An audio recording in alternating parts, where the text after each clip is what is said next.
지금부터 서울대 인문학연구원이 준비한 2022년도 강연 집필사업 공개 강연 그 5번째 순서를 시작하도록 하겠습니다. 저는 여기 인문학연구원에서 일하고 있는 홍종욱이라고 합니다. 반갑습니다. 이제 바로 시작을 하겠는데요. 오늘은 그 서울대 서양사학과에서 가르치고 계신 김성엽 선생님을 모시고 여기 제목이 있습니다만은 아래로부터의 식민 팽창, 정착된 식민주의와 근대 서양 문명의 세계적 확산이라는 강연을 듣도록 하겠습니다.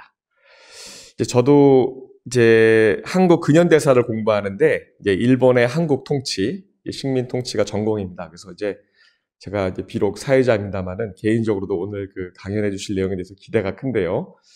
오늘 제가 살짝 그 자료를 먼저 봤는데 재밌는 사진도 많이 있고 또 약간 어려운 개념부터 시작해서 굉장히 우리나라 역사에도 좀 이렇게 참조가 될 만한 그런 어떤 흥미로운 내용이 아주 많이 담겨 있는 것 같습니다. 그럼 선생님을 모시고 강연을 듣도록 하겠습니다. 방금 소개받은 서양사학과 김성엽이고요. 발표할 내용이 정착민 식민주의라는 아마 용어 자체는 생소하지 않은데 이거를 이렇게 결합시켜서 굳이 정착민 식민주의라고 하는 게 무엇일까 생소하신 분들이 많을 것 같아요.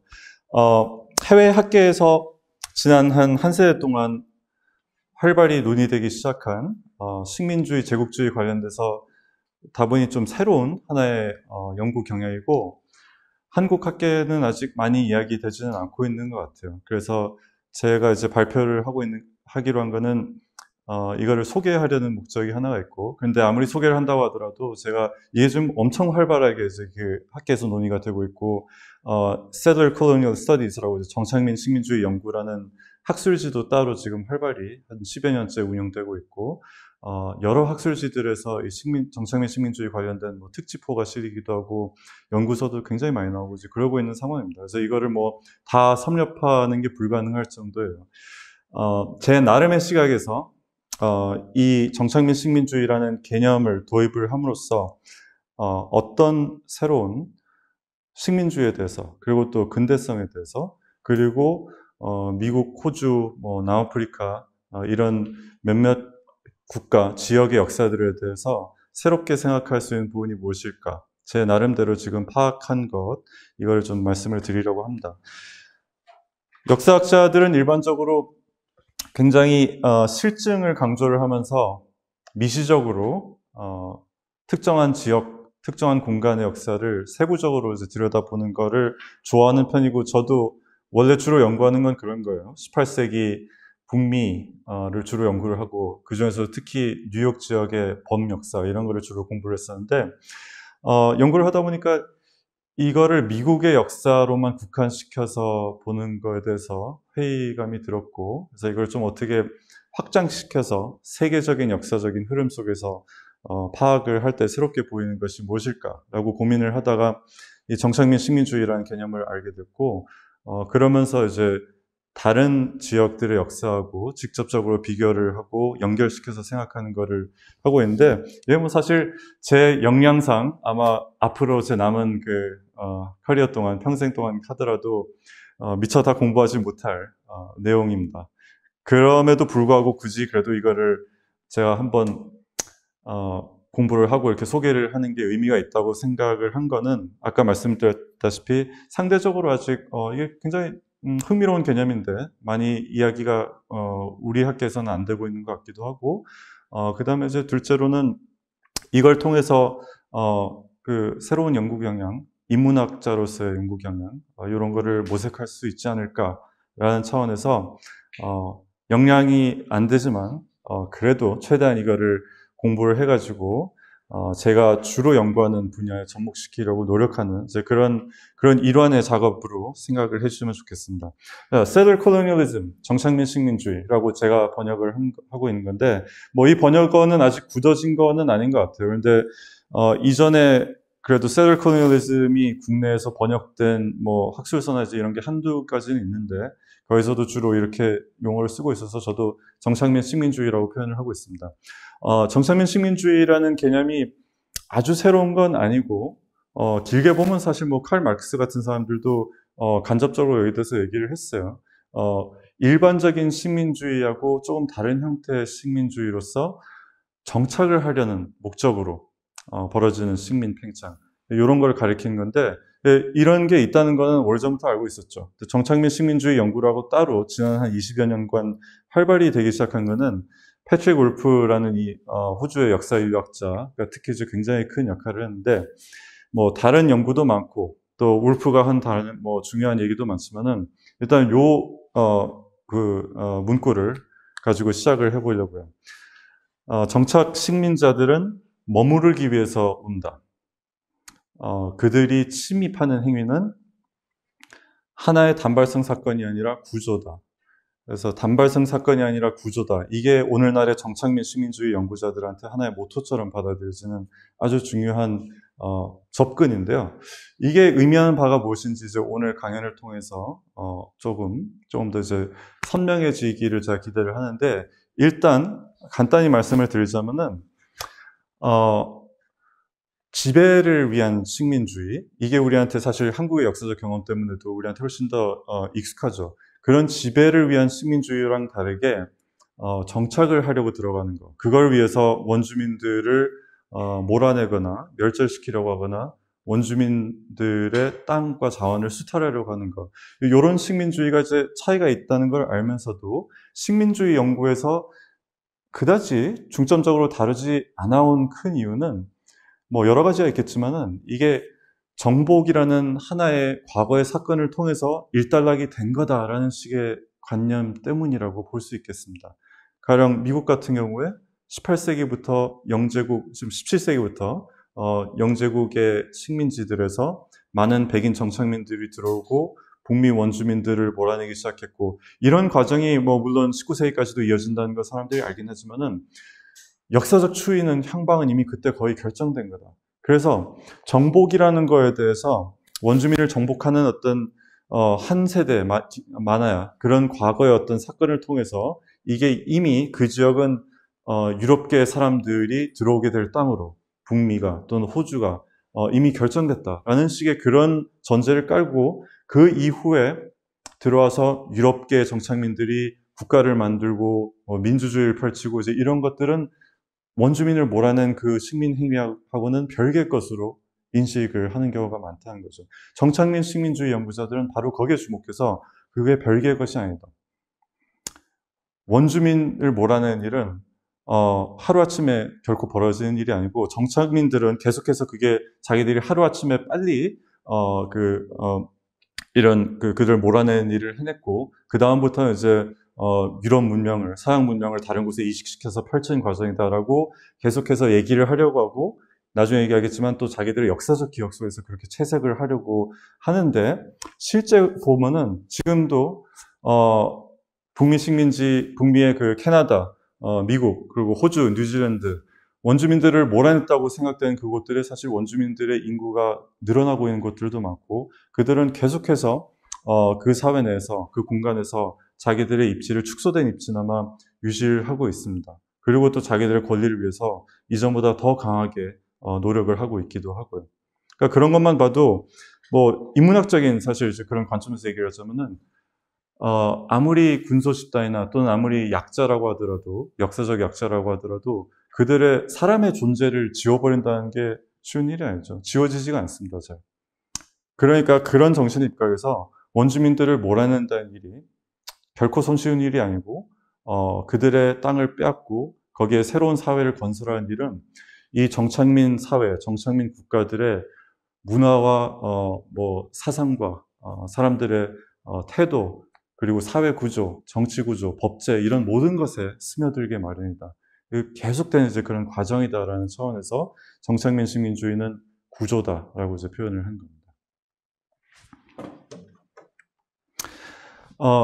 주로 4가지 예를 통해서 일단 정착민 식민주의가 가장 전형적으로 발현되었다고 이야기되는 미국, 캐나다, 호주, 그리고 남아프리카의 경우를 간략히 제가 이제 훑어보고, 그러고 나서 후반부에는 개념적으로 이런 정착민 식민주의의 세계사적인 패턴이 과연 있는가, 그 패턴이 무엇이냐, 그게 과연 우리가 근현대 알고 있는 민주주의나 뭐 근대 국가, 인종주의 이런 현상들하고 어떤 식으로 연결이 되는가 이런 식으로 이제 분석하는 걸로 나아가도록 하겠습니다. 그래서 지역별로 이렇게 국가사, 뭐 전통적인 국가사식으로 이제 약간 조망을 하는 거는 아주 간단히 이야기를 하고 넘어갈 텐데요.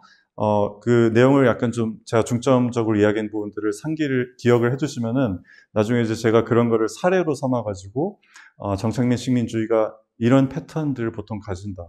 또 그게 어떤 위산을 남기냐 이런 걸 얘기할 때 도움이 되실 것 같아요.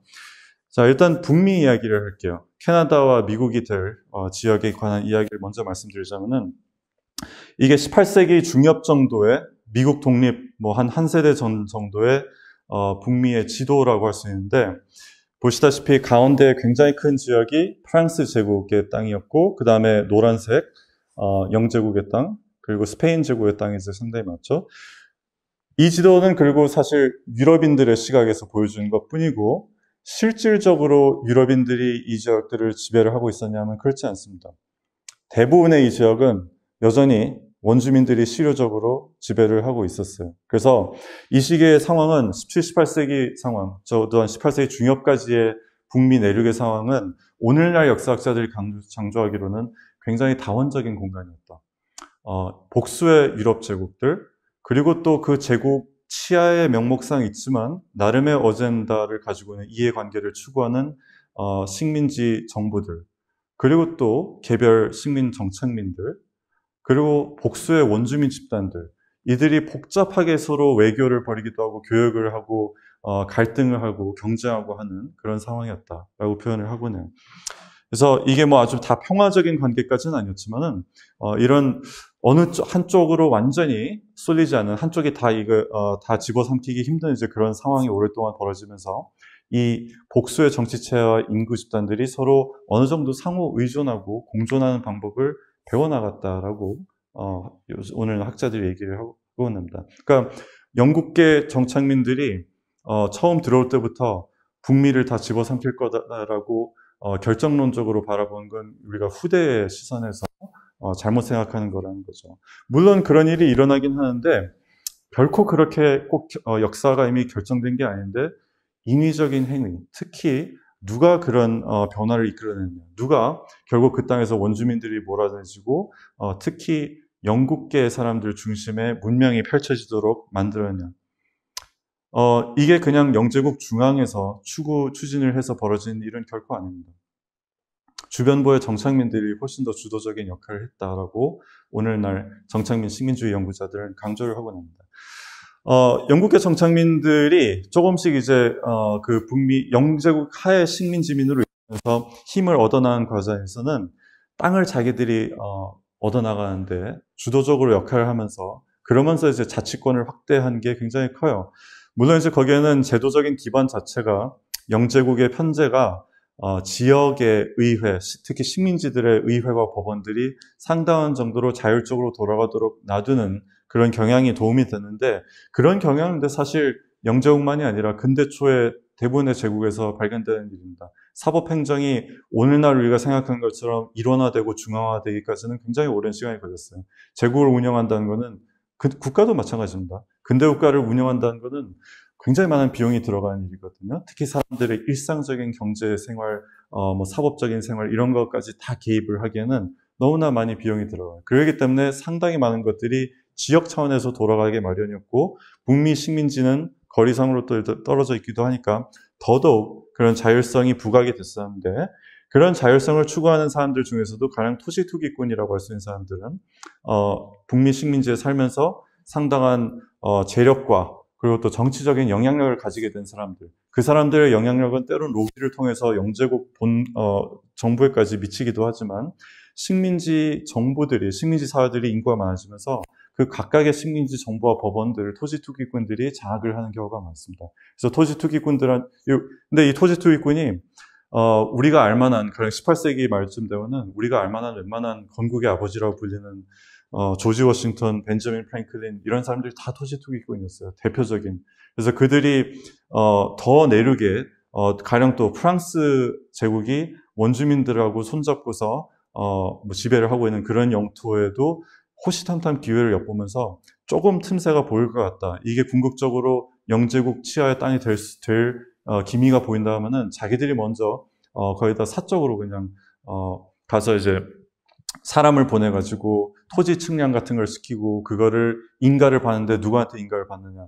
자기가 속한 가령 워싱턴 같은 사람은 버지니아 식민지 정부한테 또 법원한테 그걸 인가를 받습니다. 자기들끼리 그 엘리트층끼리 다 이제 한 통속이기 때문에 서로 그런 걸 인가를 잘 해주죠. 이런 과정에서 밀려난 사람들이 정착민들인 경우가 많았어요. 토지 투기꾼들도 넓게 보면은 정착민일 수도 있는데 좀 세분화해서 보자면 토지 투기꾼들은 주로 동부 연안에 형성되기 시작한 도시 이런 데 머물러 살면서 또는 거기에 이제 좀 더 안착된 농장에 살면서 직접 그 거친 내륙으로 들어가서 원주민들과 싸워가면서 살려고 하는 사람들은 아닙니다. 투기를 통해서 거기에 대한 클레임을 만들어 놓고 근데 그게 궁극적으로 자기들한테 수익이 되려면은 사람이 심어져야 돼요. 그래서 좀 더 가난한 백인들 그런 사람들이 실제 경작할 사람들로서 정착민들로서 그 땅에 보내지도록 이제 하는 거죠. 일단 자기가 클레임을 만들어 놓고서는 그런 과정을 통해서 이제 정착민들이 많이 들어가는데 그런 정착민들은 돈이 없으니까 빚을 진 상태로 토지 투기꾼들한테 잘게 나누어진 세분화된 그래서 토지 투기꾼들은 뭐 오늘날에 거의 한 주에 해당하는 이제 그런 토지 영토에 대한 클레임을 자기들이 몇 사람이 이제 합자 회사를 만들어서 클레임을 만들기도 하고 이제 그런 식이었는데 그렇게 하고 나서 이제 하나의 가구가 살 수 있을 정도의 농가가 유지될 정도로 이렇게 세분화해서 파는 거죠.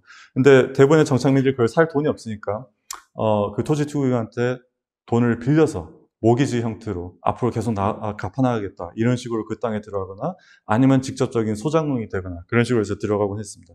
그러다 보니까 정착민들은 자기들이 직접 경작을 하고 개간을 하는 사람들인데 원주민들한테도 싸워야 되니까 원주민들한테도 적대적이고 그리고 또 제국 정부와 그 밑에 거기서부터 내려온 그 권위를 통해서 식민지 정부 법원을 장악을 하고 자기들의 이권을 추구하는 토지 투기꾼들한테도 또 불만을 가지고 이런 복잡한 관계가 많이 이제 형성이 되었습니다.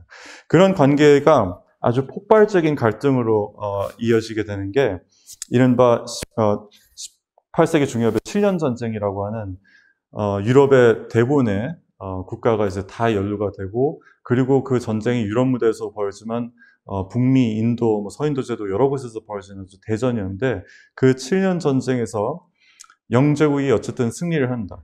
1763년에 종전협정, 파리에서 이제 종전협정을 맺어요. 자, 그렇게 됐을 때 프랑스가 졌기 때문에 북미 내륙의 땅을 협정을 통해서 다 포기를 하게 돼요. 그러니까 북미 식민지에 있던 영국계 이 정착민과 토지 투기꾼들은 그 땅이 다 자기 것이 될 거라고 이제는 생각을 했겠죠. 그런데 영국이 그때 국왕포고령이라는 1763년에 국왕포고령이라는 걸 내놓고서는 이 경계를 딱 지어놓고서는 이 경계 너머로는 정착민 토지 투기꾼들 넘어가지 말아라. 이렇게 선포를 합니다. 이게 이제 7년 전쟁 주로 벌어진 무대들, 그 벌어진 무대 여기 약간 이렇게 줄무늬식으로 이렇게 돼 있는 부분들이 주로 프랑스 제국 쪽이냐 영제국 쪽이냐 그리고 사실 이제 어느 원주민들의 실효적인 지배지냐 이런 식으로 분쟁 지역이었고 그 지역들 중심으로 전쟁이 일어났고 전쟁에서 이기니까 영제국에 속한 북미 식민지민들이 자기들 땅이 될 거라고 생각을 했는데 영제국에서 이런 선포를 한 겁니다. 여기 Proclamation Line of 1763라고 색깔 갈리는 부분 요 선을 넘어가지 말라고 선포를 한 겁니다. 그래서 진한 분홍색 지역이 여기도 그런데 사실 원주민들이 많이 살고 있었어요. 근데 어쨌든 간에 동부 연안 쪽에 그래도 영국계 정착민들이 도시도 만들고 이제 많이 살고 있었고 실효적으로 지배를 하고 있었는데 자꾸 이제 연분홍색 지역으로 들어가려고 전부터 했던 거죠. 그래서 프랑스를 몰아내고 나서는 7년 전쟁 끝나고 나서 이걸 다 가질 수 있다고 생각을 했는데 영제국이 이거를 넘어가지 말라고 합니다. 왜 그랬냐? 뭐 여러 가지 이유가 있는데 앞으로 호주나 다른 케이스들에서도 이제 우리가 보게 되겠지만은 제국을 운영하는 측에서는 비용도 생각해야 되고 명분도 생각해야 되고 그래서 여러 가지 측면에서 다른 제국들과 경쟁 관계도 있고 그래서 분쟁이 자꾸 일어나는 것을 피하려는 경향이 커요. 그리고 7년 전쟁이 역사상 가장 비용이 많이 드는 전쟁이었고, 영국이 여기서 승전하는 데 있어서는 재정혁명을 통해서 국가가 엄청나게 많은 돈을 빌린 게 크게 기여했거든요. 승전한 순간, 그러니까 전쟁이 끝났지만, 승전했지만 엄청난 빚더미에 앉은 거죠. 그래서 그 빚을 갚아나가야 되는데, 계속해서 여기서 분란이 일어나 원주민들하고 정착민들하고 싸우고 이러면은 할 수 없이 또 제국이 그걸 방조할 수는 없죠. 어쨌든 간에 제국의 통치권이 여기에 미친다고 얘기를 하려면은 평화를 유지를 할 수 있어야 되는데, 그러려면 정규군 투입해야 되고. 그래서 실제로 정규군을 오랫동안 주둔을 시키긴 했어요. 그런데 워낙 큰 땅이니까 이거를 사람들이 계속 섞여 들어가고 뭐 정착민들이 가서 땅 뺏고 이런 상황 속에서 평화적인 관계를 유지하는 게 불가능하다는 걸 깨달은 거죠. 그걸 깨닫게 하는 데 있어서는 사실 원주민들 자신이 굉장히 큰 역할을 했습니다. 폰티악 전쟁이라고 그 분쟁 지역, 좀 전에 말한 그 분쟁 지역 중에 오데호 연안 지역에서 이제 일어난 굉장히 많은 원주민 집단들이 연대를 해서 영제국한테 맞선 전쟁이었는데, 꼭 이 전쟁뿐만이 아니라 전반적으로 이전에 프랑스하고 손잡던 원주민들도 그렇고, 또 영제국하고 선택적으로 제휴를 했던 원주민들 중에 영제국이 전쟁 끝나고 나서 자기들 땅을 정착민들한테, 북미 영국계 식민지민들한테 내주려는 조짐이 처음에 보이니까 그들이 적극적으로 저항을 했습니다.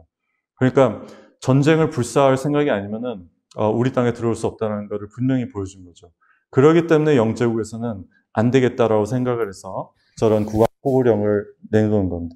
그 포고령에 대해서 곧바로 이제 북미 영국계 정착민들은 굉장히 실망을 하죠. 그래서 토지 투기꾼들의 경우에는 주로 영국의 자기들의 연줄을 이용해서 더 큰 투자 회사들을 조직을 해서 로비를 적극적으로 펼쳐서 영제국이 이 정책을 바꾸기를, 그래서 그 땅을 풀어주기를 이제 기대를 했고, 그거에 비해서 가난한 정착민들은 안 그래도 토지 투기꾼들한테도 어차피 그들의 클레임에 의거해서 자기들이 땅을 사면은 계속해서 빚을 지게 되고 어차피 불만을 지던 상황에서 상황이 이렇게 되니까 그냥 들어가서 힘으로 불법적으로 점거를 하자, 이러는 사람들이 생기기 시작합니다. 그런 사람들이 쏟아져 나오기 시작해요.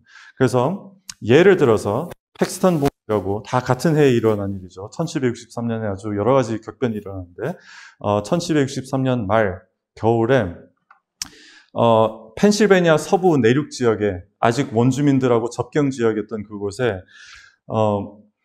일군의 백인 폭도들이 원주민 20명 정도를 살해한 사건이 벌어졌는데, 그런 살해 사건들이 뭐 이것만 일어난 건 아닙니다. 많이 벌어졌는데, 이게 이제 특히 굉장히 관심을 많이 받았던 거는 그 원주민들도 여러 원주민들이 있을 거 아니에요. 그리고 영국계 정착민들하고 계속해서 오랫동안 관계를 맺으면서 아예 이제 의존적이 되거나 우호적인 원주민 집단들도 있었고, 그래서 그런 원주민 집단 중에 기독교를 받아들이고 펜실베니아 정부로부터 보호를 받고 있던 원주민들이에요. 그런데 그 원주민들을 한테 가서 사실 펜실베니아 정부가 제공한 건물 안에서 또 그리고 보호를 받고 있었거든요. 이 백인 폭도들이 들어와서 그냥 무차별적으로 살해를 한 겁니다. 자기들이 살해한 거는 보복이라고 이제 얘기를 하는 건데, 뭐에 대한 보복이냐? 자기들이 불법적으로 정착을 하니까 원주민들이 그 땅을 원래 이제 점유를 하던 원주민들이 나중에 알고서는 공격을 할 거 아니에요? 쫓아내려고. 그러니까 그러면서 자기들도 이제 뭐 몇 사람이 죽고 이러죠. 그런데 거기에 대한 보복을 자기들을 공격한 원주민들하고 아무 상관이 없는 펜실베니아 정부의 보호를 받고 있던 이 원주민들한테 한 겁니다. 이게 이제 그래서 인종주의적인 태도를 보여주는 겁니다. 원주민이면 다 우리의 적이다라는 태도를 접경지대에 이런 가난한 백인 정착민들이 나서서 보여주고 힘으로 행사를 한 겁니다. 이게 이제 그래서 팩스턴 보이즈의 학살이라고 불리기도 하는 일인데, 그러고 나서 봉기라고 돼 있잖아요. 왜 봉기냐? 이 학살 사건이 일어나고 나서 이제 뭐 이걸 처벌을 해야 된다 해서 펜실베니아 정부에서도 그렇고 영제국 정부에서도 처벌을 하려고 드는데, 오히려 적반하장으로 그 펜실베니아 정부의 사람들이 수백 명의 민병대를 조직을 해가지고 필라델피아까지 꽤 먼 거리인데, 필라델피아까지 그 수도까지, 식민지 수도까지 진군을 해서 우리의 이 불만을 들어줘라 라고 시위를 했습니다. 그들의 불만은 무엇이냐?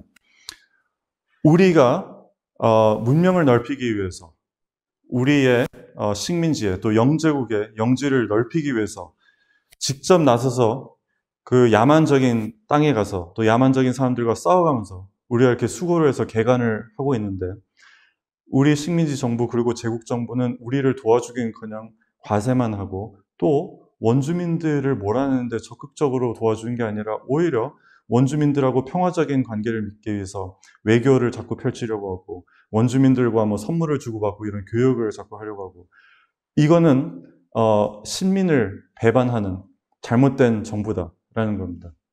이 시위를 이게 이제 그 정도면은 이 시기에 이제 정규군이 거의 없는 시기이기 때문에 굉장한 대군이거든요. 그래서 벤자민 프랭클린도 이제 사실 펜실베니아 정치에 많이 연루돼 있던 사람인데 프랭클린 같은 사람이 나서가지고 겨우겨우 뜯어말려서 이제 돌려보냅니다. 돌려보내면서 이제 많이 양보를 하죠. 그래서 원주민들을 몰아내는데 펜실베니아 정부가 더 적극적으로 재정적으로도 군사적으로 지원하겠다라고 약속을 하고 그러고 돌려보냅니다. 네, 이런 게 바로 주변부의 정착민들이 주도적으로 제국이 그러니까 제국이 그리고 또 펜실베니아 식민지 정부가 이런 팽창을 언젠가는 하려고 했다. 원주민 땅을 언젠가는 했다라고 충분히 생각할 수 있어요. 그런데 그 과정이 좀 더 점진적이고 질서정연하고 또 부유한 사람들의 이권이 확립되는 방식 중심으로 점진적으로 천천히 일어나기를 원하는데 이 정착민들이 그거를 앞장서서 분쟁을 일으키고 그리고 제국이 끌려 들어갈 수밖에 없게 그래서 팽창의 방향을 갈 수밖에 없게 해서 유도를 한 거죠.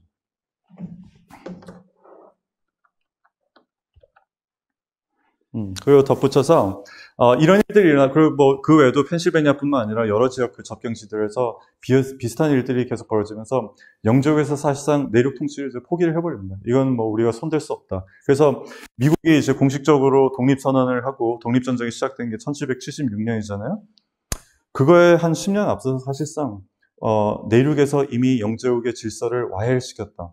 어떤 의미에서는 이 정착민들이 이미 독립을 했다라고 생각할 수도 있겠어요. 그런 식으로 본다면은 정착민 식민주의가 미국의 독립의 중요한 계기 중에 하나였다라는 설명도 충분히 가능하겠죠. 제가 시간 관계상 얘기하지 않겠지만 독립선언문에도 사실 그 뒤에 나오는 20몇 개의 그 조항 보통 이제 그거는 그 전문에 나와 있는 뭐 보편적인 인권 이야기만 우리가 보통 잘 알고 사실 아주 구체적으로 우리가 조지 3세 뭐 이런 폭정에 우리가 불만을 가져서 독립을 할 수밖에 없다라고 여러 항목들이 나오는데 어떻게 보면 가장 중요해서 가장 마지막에 배치한 조항 중에 바로 야만적인 원주민들이 우리의 변경시대의 프론티어에 있는 inhabitant, 주민들을 공격하도록 영국왕이 종용을 하고 있다, 방치하고 있다, 이런 항목이 들어가 있습니다. 이게 바로 이런 배경에서 나온 거라고 할 수 있겠습니다. 자, 영제국이 여기에 대해서 취한 중요한 조치 중에 캐나다의 역사하고 연결되기 때문에 제가 강조할 것 중에 하나가 퀘벡법이라는 게 있는데 1774년의 퀘벡법은 영제국이 뭐 여러 이유로 내놓은 법안인데 하나의 이유는 내륙에서 계속되고 있는 이런 혼란, 난전, 이 상황을 타개하기 위해서는 결국 영제국이 직접 거기다 뭐 통치를 어떻게 더 군사력을 보내긴 힘들고 하니까 이미 거기 들어가 있는 정착민들 중에 훨씬 더 원주민들하고 우호적으로 평화적인 관계를 도모할 수 있는 사람들, 그 사람들 위주로 그 영토를 재편을 해야겠다라고 한 게 퀘벡법의 중요한 의도 중에 하나였습니다. 그래서 실제 내용은 이 퀘벡이라고 되어 있는 지역이 우리가 오늘날 알고 있는 것보다 지금 훨씬 땅덩이가 크죠. 위에 하얀색인데 5대5 아래 지금 뭐 미시건, 위스콘신, 일리노이, 오하이오 이런 주들에 해당하는 이 지역이 전부 다 퀘벡의 일부로 들어갔습니다. 왜 그랬냐? 프랑스 제국의 치하에서 여기에 들어와서 살고 있었던 프랑스계 사람들 중에 상인들이 굉장히 많았어요. 모피 상인. 이 사람들은 원주민들과 통혼을 하기도 하고 여러 원주민 집단들하고 아주 돈독한 관계를 맺으면서 그러면서 이제 이 안에서 프랑스 제국의 그래도 입지를 유지를 해주던 사람이에요. 프랑스 제국이 몰락을 하면서 북미에서 없어지면서 그 사람들의 입지가 애매해졌었고 영국에서 그들을 어떻게 취급을 해줄 거냐 이게 사실 좀 애매한 상황이었고 요 북미 쪽에 연안 쪽의 영국계 식민지민들은 저 사람들한테 권리를 줘서는 안 된다. 그들을 영국법에 의해서 다스려야 된다. 이런 식으로 얘기를 했던 반면에 영제국에서는 이제 갈팡질팡하다가 1774년 정도 되니까 내륙의 상황을 타개하기 위해서도 그렇고 그 프랑스계 정착민들이 또 우리한테 도움이 되기 때문에 그들한테 더 권리를 주면서 그들이 원주민들과의 원만한 관계 속에 이 영토에 질서를 부여해 주도록 해야겠다. 그래서 퀘벡한테 이렇게 편입을 시킨 겁니다. 이게 해서 역시나 또 미국이 될 그 땅의 그 사람들의 큰 불만 사항 중에 하나가 돼요.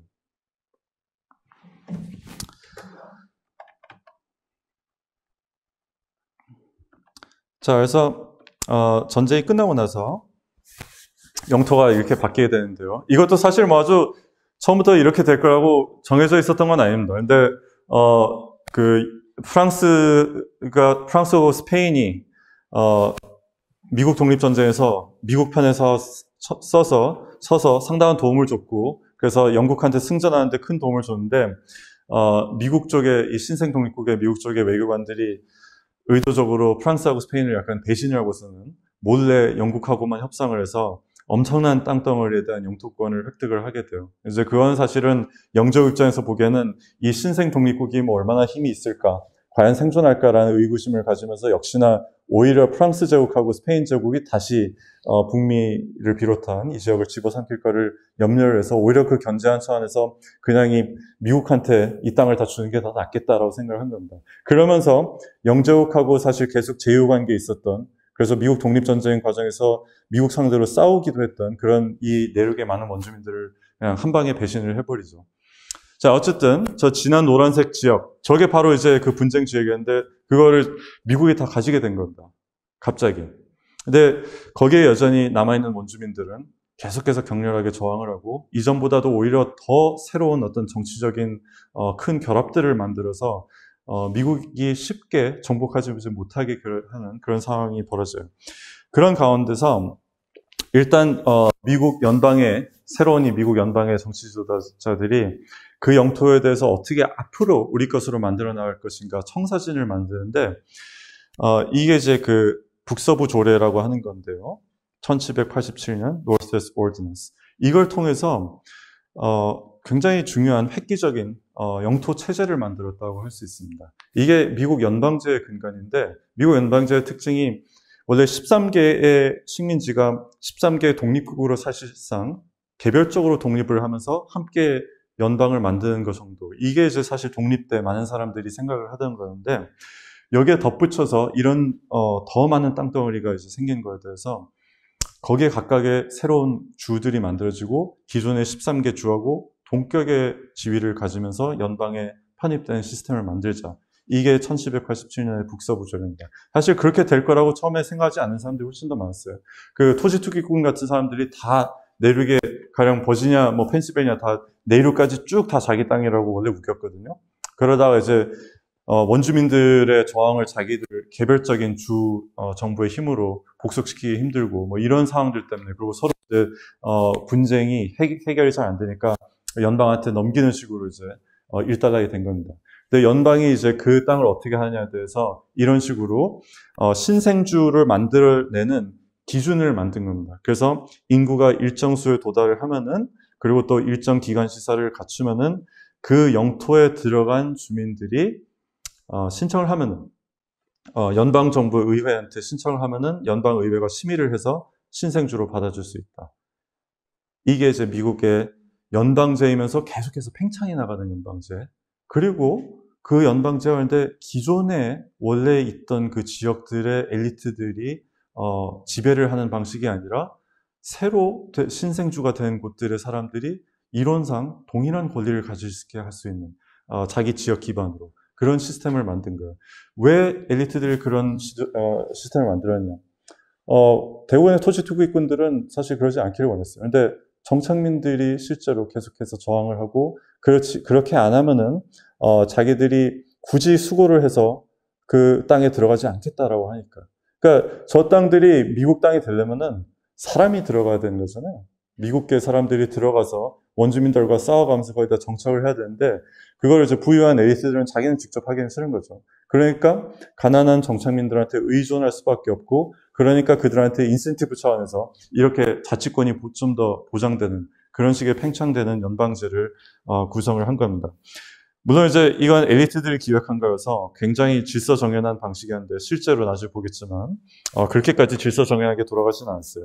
어쨌든 이런 시스템을 만들어 놓고서는 그게 이제 이후에 정착민들이 계속해서 더 많은 땅으로 자기들이 자발적으로 들어가서 원주민들과 싸우면은 자기들이 뭔가 토지 소유권도 얻을 수 있고 또 연방 내에서 기존 주에 복속된 게 아니라 새로운 주의 정부의 시민으로서 자기들이 상당히 많은 자치권을 가질 수 있겠다라고 기대할 수 있게 하는 큰 힘이었고 그걸 통해서 미국이 계속해서 이런 식민 팽창을 할 수 있었다라고 할 수 있겠습니다. 물론 이제 그 이후의 과정에도 많은 굴곡이 있지만 그건 이제 나중에 설명드리기로 하겠고 캐나다 연방 얘기를 잠깐 말씀드리자면은 그래서 캐나다 연방은 아까 얘기한 7년 전쟁 끝나고 거기서 이제 미국이 될 그 땅에 사는 사람들 중에는 불만을 가진 사람들이 이제 많이 생기는데 캐나다 쪽도 이제 그렇긴 한데 퀘벡법 같은 것도 나중에 통과되고 하니까 더더욱 캐나다에 이미 들어와 있던 프랑스계 사람들 그리고 또 영국계 사람들도 점점 많이 들어오는데 그들은 이제 우리는 영제국채의 상황이 괜찮은데 그리고 원주민들하고 굳이 뭐 이렇게 싸워가면서 하는 것보다는 거기서 이제 교역을 하고 이러면서 그래서 처음에는 원주민들하고 훨씬 더 좀 평화로운 관계로 일단은 유지가 됐었는데 여기도 점점 인구가 많이 들어오고 특히 나폴레옹 전쟁이 끝나고 나서 1815년 무렵에 그러면서 유럽의 폭발적인 이제 이주가 그 이전에도 이주가 많았지만 특히 유럽인들이 북미 같은 곳으로 엄청 많이 나가기 시작해요. 그래서 그렇게 나간 사람들 중에 이제 가령 캐나다 같은 데도 들어온 사람들이 점점 많아지고 그러면서 이제 점점 인구 압력 그리고 토지를 가지려는 압력이 점점 커지면서 이야기가 바뀌게 되죠. 그리고 그렇게 들어간 사람들이 미국에서 만든 시스템처럼 자기들도 원주민들 땅 뺏으면서 자기들이 정착을 더 하는 그런 수고를 할 거면은 그 보상으로서 자치권을 많이 내줘라 이런 식의 요구를 자꾸 하겠죠.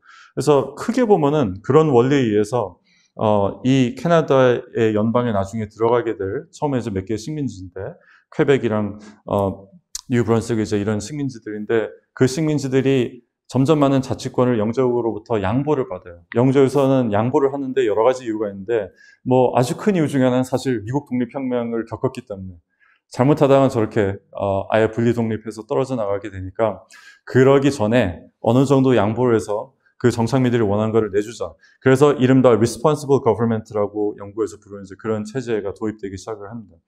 그래서 이 지역들이 1848년 무렵부터 1850년까지 식민지 각각이었는데 각각한테 이렇게 responsible government 자치를 상당한 정도로 하는 권리를 그리고 그들이 보다 강한 힘을 발휘하기 위해서 그 강한 힘은 외교권 뭐 여러 가지가 들어가 있고 그 다음에 가장 결정적으로는 내부적으로 정착민들하고 상대하는 외교하고 또 필요한 전쟁을 벌이는 그 능력을 보다 제고하기 위해서는 이 개별 식민지로만 놔둬서는 안 되고 그들이 같이 연합을 해야겠다라고 이제 생각을 하기 시작을 하겠죠. 그래서 Dominion of Canada 이런 식의 이제 연합이 일어나게 됩니다.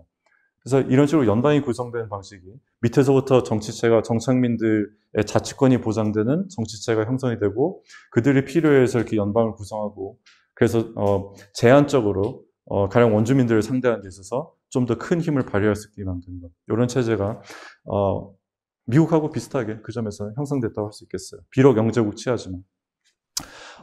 원주민들을 몰아내는 이 정착민 식민주의가 특히 캐나다에서 본격화된 건데 이 도미니언 오브 캐나다가 만들어지고 나서 더 적극적으로 서진을 하거든요. 그래서 오늘날 이제 브리티시 콜럼비아, 그 밴쿠버 같은 데가 있는 그 서쪽이랑 그 다음에 그 중간에 이제 광활한 그 대지, 초지 이런데 그런데 이제 점점 많이 여러 가지 자원이나 농경을 위해서 정착민들이 침투를 하고 거기에 이제 이 새롭게 구성된 강한 캐나다 연방이 적극적으로 지원을 하면서 그러면서 여러 개의 신생주들이 이제 생기고 그 신생주들이 각각의 자치권을 누리면서 원주민들을 축출하고 그들의 권리를 빼는데 각자 이제 굉장히 이전보다도 더 강한 억제력을 이제 가지기 시작하게 됩니다. 그래서 여기 지금 보시다시피 미국하고 비슷하게 숫자는 적지만 이런 식으로 이제 여러 개의 신생주가 생겨나는 정착민들이 가는 과정을 통해서 그런 식으로 이제 캐나다도 이 북미의 저 땅을 다 가지게 되고 연방을 구성을 하게 돼요.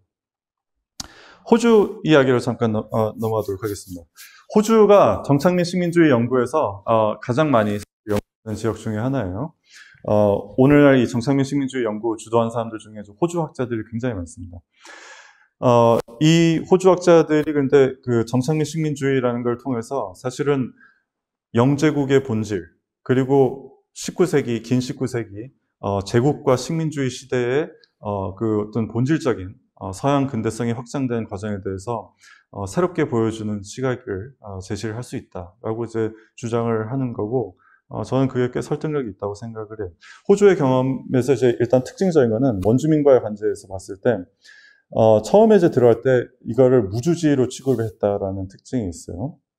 여기 이제 호주가 뉴사우스웨일스라는 곳을 기점으로 해서 그 식민지를 기점으로 해서 처음 이제 건설이 될 때 일단은 미국 독립혁명의 결정적인 계기가 됩니다. 미국이 나중에 될 그 북미 식민지 땅에 영국에서 이제 죄수들을 많이 보냈었어요. 이미 18세기에도. 그런데 이제 사실 18세기 말 정도 되면은 더 영국 내에서도 사회적 소요도 많고 뭐 이제 그러다 보니까 더 많은 사람들을 외부로 내보내야 되는데 미국에는 보낼 수 없게 되니까, 그런 차원에서 이제 마침 제임스 쿡이라는 사람이 뭐 1760년대 탐사를 해서 꽤 큰 땅덩어리가 있다라고 이제 한 곳이 있으니까 거기까지 한번 보내보자 이제 이렇게 된 거죠. 그래서 1780년대부터 본격적으로 호주에 이제 탐사들 보내고 유배지로 만들기 시작을 하는데, 무주지 취급을 해요. 왜 그렇게 됐을까에 대해서 뭐 학자들이 이제 굉장히 의견이 분분한데, 참고로 북미 같은 경우는 사실상 무주지로 취급하는 정착민들, 그리고 제국 관료들도 많이 있었지만은 결국에는 원주민들과 주로 협상을 하고 그들한테 토지를 구매를 하는 형식으로, 조약을 맺어서 구매하는 형식으로 보통 이제 땅을 얻어 나간 경우가 많았어요. 그렇거나 아니면 아예 이제 불법 정착을 하거나. 물론 이제 그런 조약을 맺는 게 이제 굉장히 불평등한 방식인 경우가 많았죠. 원주민들한테 이미 압력을 상당히 주는 상태에서 조약을 맺도록 하거나 그런 경우들이 많았는데, 그래도 원주민들이 또 어느 정도의 권리를 챙기면서 조약을 통해서 보장받기도 했어요. 그거에 비하면 호주는 이제 그거 다 무시하고 그냥 아무도 없는 취급하고 이제 들어가는 거죠. 뭐 그건 이제 제임스 콕을 비롯한 이제 처음 탐사했던 사람들이 착각을 해서 잘못된 정보를 유럽에 보냈다라는 측면도 이제 있을 수 있고, 그거랑 더불어서 이 어버리진들에 대해서 굉장히 특히 어떤 이유에서든 처음부터 아주 인종주의적인 시각을 가지고 저 사람들은 거의 인간 같지 않다라고 호주에 들어간 영국계 사람들이 처음부터 생각을 했던 거, 이런 것도 이제 다 기여를 했다고 할 수 있겠어요. 어쨌든 무주지라고 뭐 공식적으로 선언을 한 건 아닙니다. 근데 이제 처음 들어간 사람들이 자꾸 그냥 그렇게 취급을 해버렸고, 나중에 이제 그게 법적인 사안이 돼서 그 판단을 해야 됐을 때 1830년대 이제 이런 때 영제국에서 뭐 이왕 이렇게 됐으니 그 무주지의 원칙에 의해서 이 영국계 정착민들이 호주 땅을 뉴사우스웨일스를 건설했고 그 땅에 대한 토지 소유권 가진다고 해야겠다, 뭐 이렇게 인정을 해주는 식으로 이제 된 겁니다. 관성적으로 이렇게 굳어진 거죠. 여기서도 사실 정착을 한 사람들이 그게 굳어지도록 한 거예요. 사람이 없는 곳. 그래서 영국계 사람들이 들어와서 마음대로 할 수 있는 곳으로 이렇게 굳어지게 한 거죠. 처음에는 이제 유배지로서 상당히 이것도 제국 입장에서는 중화화된 방식으로, 특히 죄수들을 보내는 거니까 철저히 그 인구들을 통제하는 방식으로, 그리고 원주민들과의 이제 분쟁도 최소화하는 식으로 하자라고 아주 그 이상적인 그런 청사진을 가지고 보내는데, 정착민 식민주의 역사에서 자주 보여지는 것이 이제 현실은 금방 다르게 이제 나타나곤 합니다. 왜냐? 원주민들이 저항을 하니까. 실제로는 상당히 많은 원주민들이 있고 그들은 자기들의 권리를 지키기 위해서 곧바로 격렬하게 저항을 합니다. 그런 가운데 여기 들어간 정착민들은 자발적으로 자기들이 그 땅에서 경제적 기회를 펼치기 위해서 제국이 원하는 것 이상으로 여러 가지 경제활동을 자꾸 펼치려고 들어요. 대표적으로 가령 호주가 성장하는 데 있어서 가장 큰 초기의 사업 중에 하나가 이제 방목 사업, 특히 양모 뭐 이런 거였거든요. 그래서 양을 뭐 몇백 마리씩 이제 해가지고 방목을 시키고, 그리고 이제 거기서 뭐 메리노울 이런 거를 유럽에 다시 팔고, 이게 이제 꽤 돈이 되는 사업인데 엄청나게 많은 돈이 필요하겠죠. 그러니까 정착민들이 계속해서 토지를 원주민들로부터 뺏으려는 요구가 강한 거고, 제국 입장에서는 처음엔 그걸 별로 원하지 않았어요.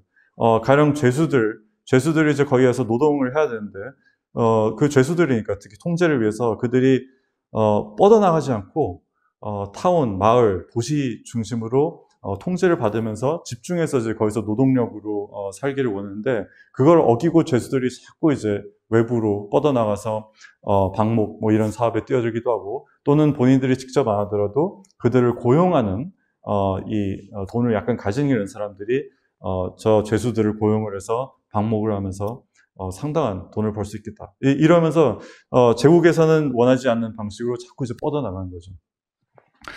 그런 갈등의 양상이 뭐 여러 측면에서 나타나는데 1830년대쯤 되면은 이런 패턴이 이제 꽤 이미 굳어져 있어요. 그런 상황에서 영제국에서는 영국 의회에서 어버이진에 대한 특별위원회가 구성이 됩니다.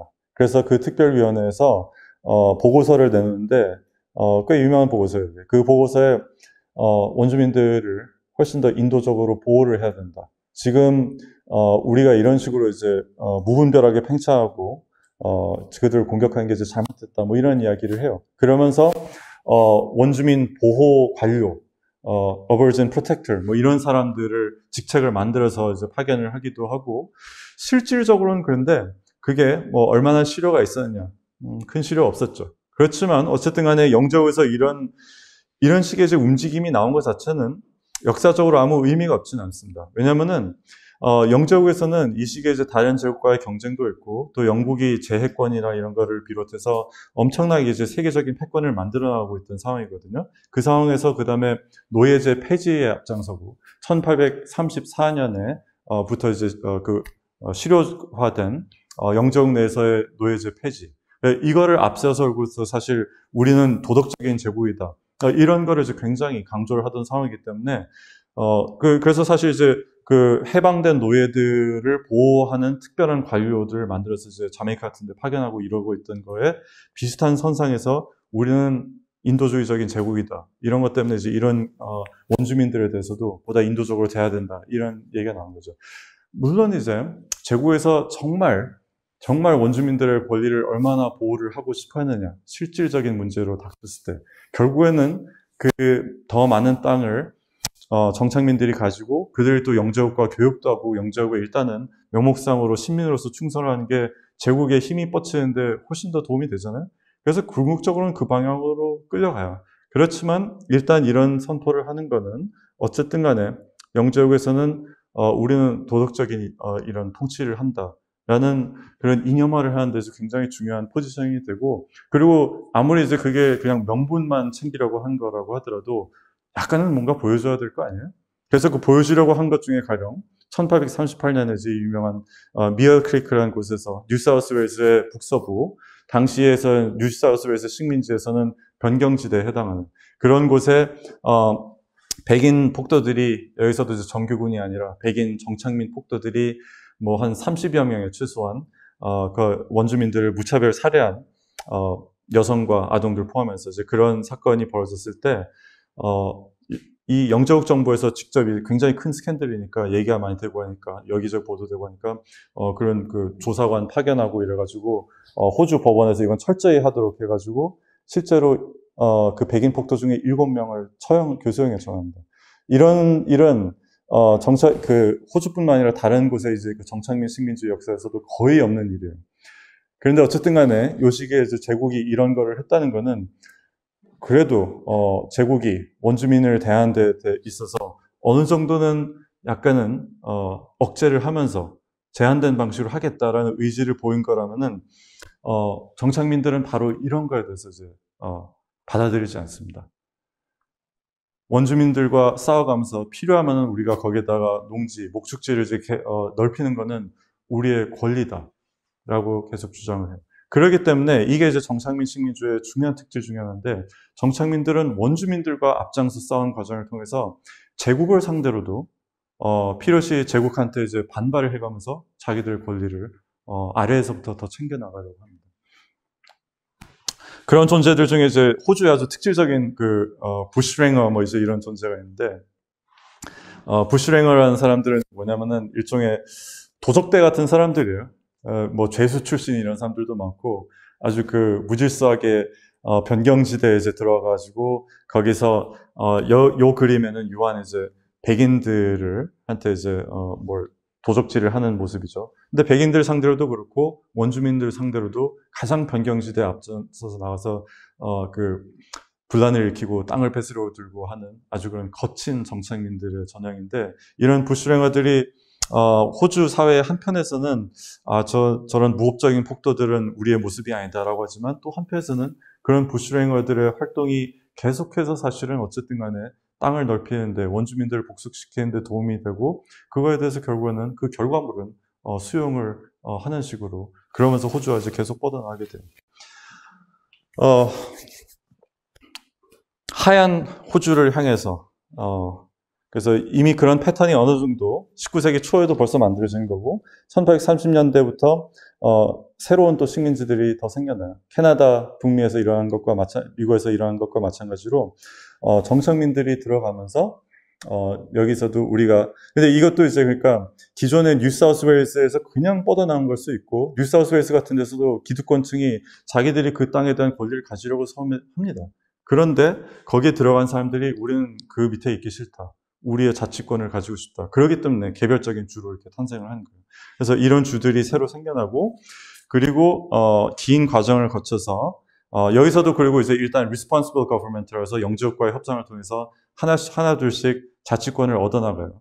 이 식민지들이. 그러고 나서는 연방을 구성을 한 게 이제 1901년이고 그 1901년에 연방을 구성하면서 곧바로 호주는 강한 이민 제한 정책, 인도인, 중국인들 등을 타겟으로 한 이민 제한 정책, 그리고 태평양 섬의 노동자들을 퀸즐랜드는 이제 특히 좀 열대, 아열대 지역이 많이 있어요. 호주의 북동부 쪽에 해당하기 때문에 거기에 노동자로 들어왔던 사람들을 다 강제로 쫓아내버립니다. 그리고 또 원주민들을 보호한다는 명목하에 철저히 국가의 관리하에 두는 새로운 정책들을 펼치기 시작해요.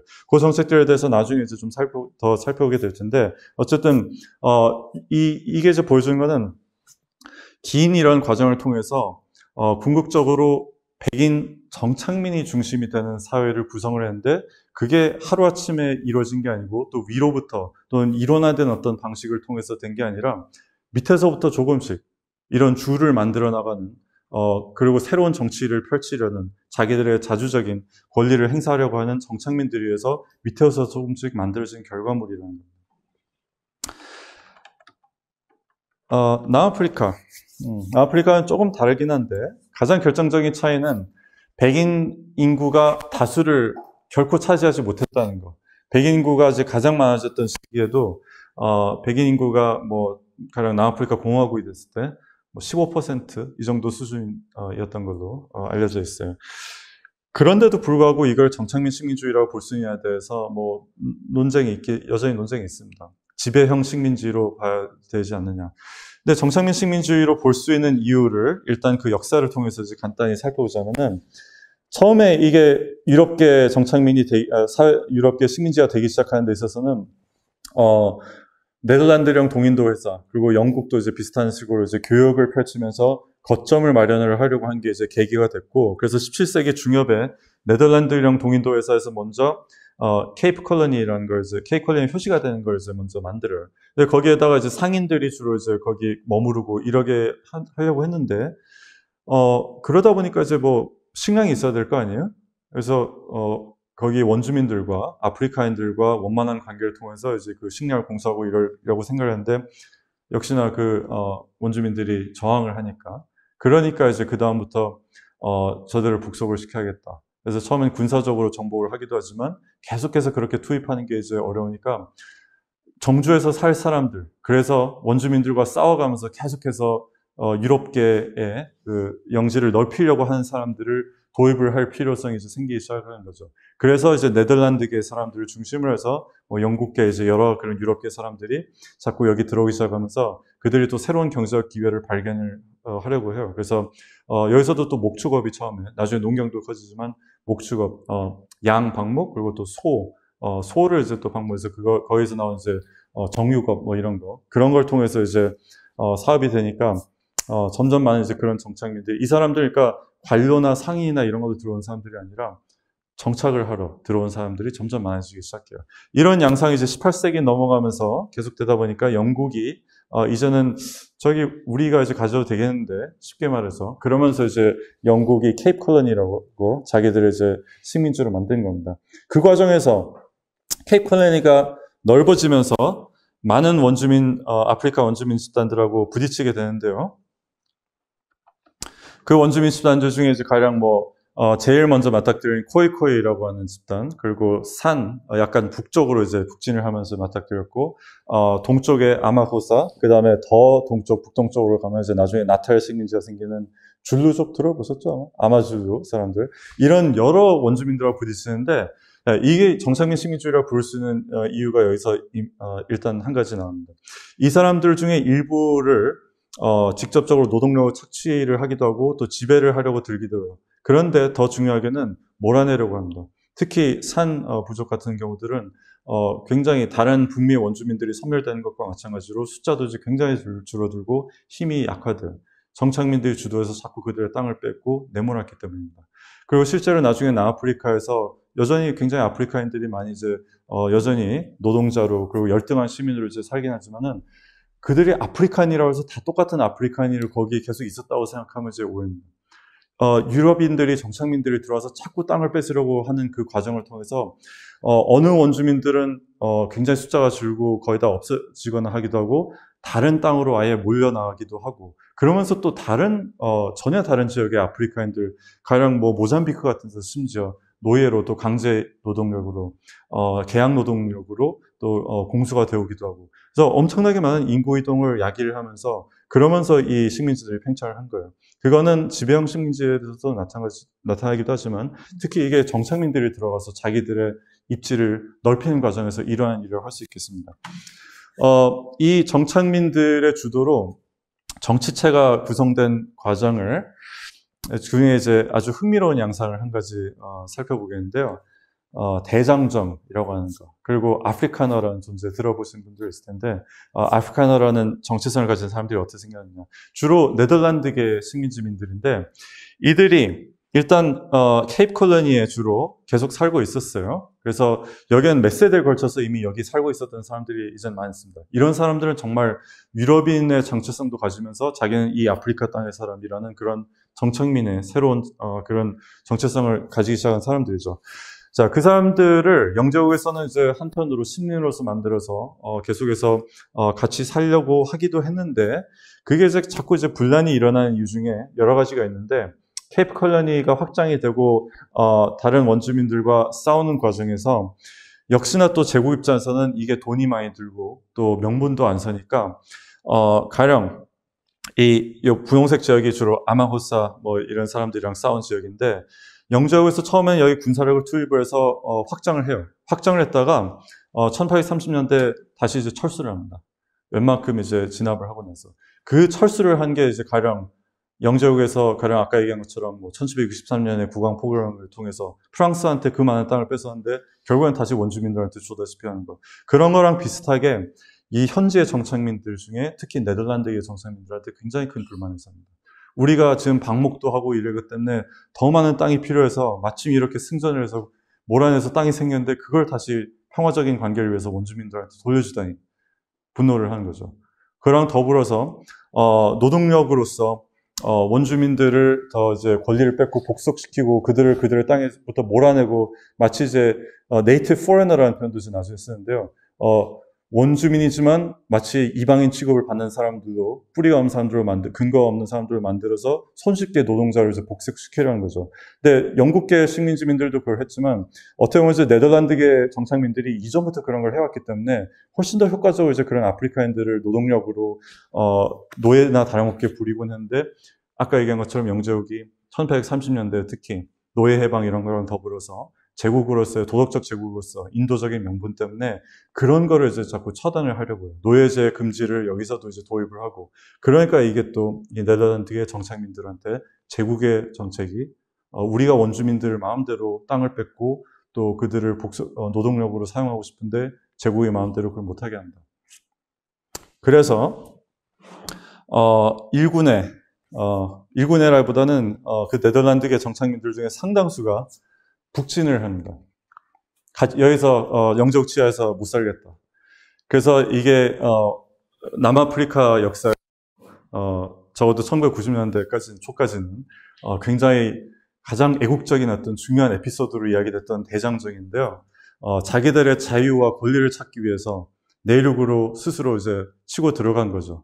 그래서 많은 원주민들과 싸움을 벌이고 그러면서 여기 오렌지 프리 스테이트, 트랜스바일, 나탈 이런 데들이 이제 다 남아프리카 공화국의 일부가 지금은 된 곳들인데 그렇게 된 게 이 대장정을 통해서요. 케이프 콜로니만 이렇게 오래 있던 상태에서 나탈 지역은 네덜란드계 정착민들이 이제 들어갔다가 처음엔 영제국이 그걸 그냥 놔두고 있다가 더반이라는 특히 항구 도시까지 도달을 하니까 그러니까 이건 안 되겠다라고 생각했습니다. 왜냐? 저들이 저런 항구 도시를 가지고서는 내륙과 해상 교육을 연결시키면서 스페인 제국, 프랑스 제국하고 뭐 다 교육하고 네덜란드하고 다시 교육하고 이러기 시작하면은 이건 영제국의 그냥 이 땅의 문제가 아니라 이 해상 교육 전체에 대한 제해권이 실추된다. 이런 뭐 전략적인 이유들 때문에 영제국이 나탈은 다시 뺐어요. 그래서 여기 왔던 사람들은 이제 다시 또 내륙으로 다시 쫓겨 들어갑니다. 어쨌든 그렇게 해서 오렌지 프리 스테이트하고 트랜스바일이라는 데는 이 네덜란드계 정착민들이 그때부터 이제 아프리카너라고 스스로 부르기도 하고 보어라고 불리기도 하는데요. 그런 정체성을 확립하면서 자기들만의 공화국을 만든 것입니다. 그렇게 공화국을 만들어서 영제국하고 대치를 하기도 하고 또는 서로 다시 합병 노력을 하기도 하고 이제 이런 과정이 19세기 중후반에 이제 계속 반복이 되다가 긴 과정을 통해서 중간에 참 뭐 아주 결정적인 이게 상황이 바뀌는 거가 금과 다이아몬드가 이제 발견이 되죠. 전 세계에서 뭐 엄청나게 이건 뭐 유례없는 매장량이 발견이 되는데 그 중에 특히 그 엄청난 금광의 대부분이 방금 전에 그 아프리카나들이 만든 그 공화국 그 땅에서 이제 발견이 됩니다. 근데 이제 본인들은 그거를 이제 굉장히 땅 깊숙이에서 이제 그거를 아주 산업화된 방식으로 채굴을 해야 되는데 그럴 여력은 이제 없어요. 자본도 없고. 그러니까 영제국에서는 우리가 그걸 개발하겠다. 그쪽에서 저항을 하니까 그래서 벌어진 게 1, 2차 보호전쟁입니다. 1880년대 그리고 이제 1901년 뭐 이렇게 그 보호전쟁에서 1차 보호전쟁은 아프리카나들이 승전을 하고 2차 보호전쟁은 아주 피비린내 나는 이제 전쟁을 통해서 영제국이 승전을 해서 굴복을 시켜요. 굴복을 시키긴 하는데 궁극적으로는 어쨌든 영제국에서는 항상 비용을 아끼려고 하고 그다음에 명분을 생각을 하기 때문에 그 네덜란드계 정착민들을 뭐 어떻게 몰아내고 다 없애버리거나 그러진 못해요. 궁극적으로는 그들하고 같이 살려고 합니다. 그래서 1910년에 결국에는 영제국이 우리가 그거를 쉽게 저 아프리카나들 없이 통치를 하기 힘들겠다라는 거를 사실상 이제 받아들이고서는 많은 양보를 하면서 그리고 또 영국계 정착민들 중에 상당수가 저 아프리카나들이 하는 식으로 아주 저 강성으로 원주민들을 정복하고 이러는 게 우리한테도 좋은 것 같다. 뭐 이렇게 생각하는 영국계 정착민들도 점점 많아지면서 그렇게 해서 이제 새로 연방이 구성된 게 1910년에 연방 구성이에요. 그래서 아까 본 캐나다, 호주 뭐 이런 데랑 이런 부분에서는 비슷하죠.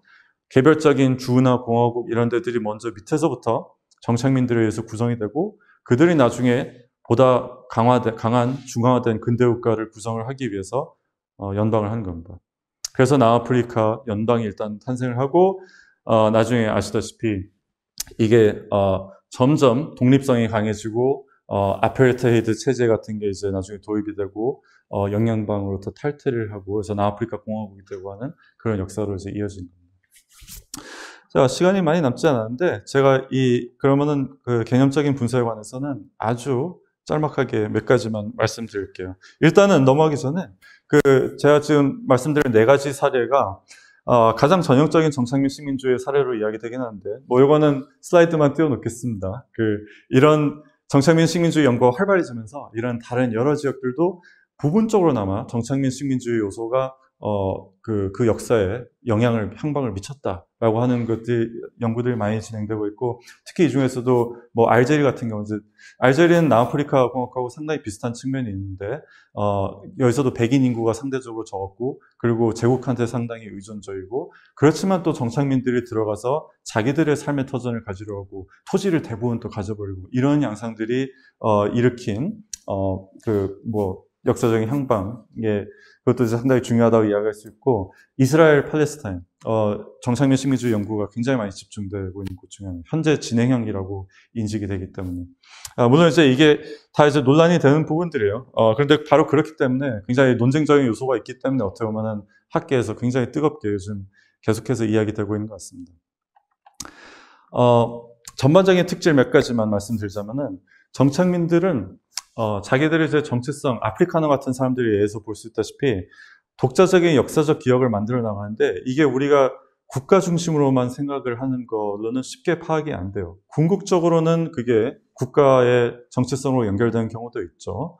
방금 전에 본 그 성공적인 특히 그 케이스들에서는. 근데 그런 경우에도 이게 분산된 형태로 아래에서부터 이런 정착민들이 조금씩 만들어 나간 정체성 그리고 역사적 기억이 토대가 돼서 국민적인 역사적 기억이 생겨났다는 거는 그거는 이제 좀 적잖은 국민국가로서의 특성을 비롯해서 또 인종관계까지 상당히 큰 차이를 드러낸다고 할 수 있겠어요. 야만과의 대결을 통해서 자기들이 희생을 한 거다. 그렇기 때문에 사실은 누구보다 앞장서서 우리가 이 사회의 중추적인 사람들이다. 이 사회를 대표하는 민초다라는 이제 이런 의식을 키웁니다. 그런 사례들이 가령 미국의 경우에는 건국기에 뭐 다니엘 분이라고 하는 켄터키가 된 지역, 켄터키 같은 경우가 어떻게 생각하냐면은 기존의 주들, 기존의 또 미국 여기에 복속되기 싫다. 원주민들하고 직접적으로 독립전쟁기에 그 소유를 틈타서 싸워가면서 땅을 뺏은 사람들을 주도해서 만들어진 게 켄터키입니다.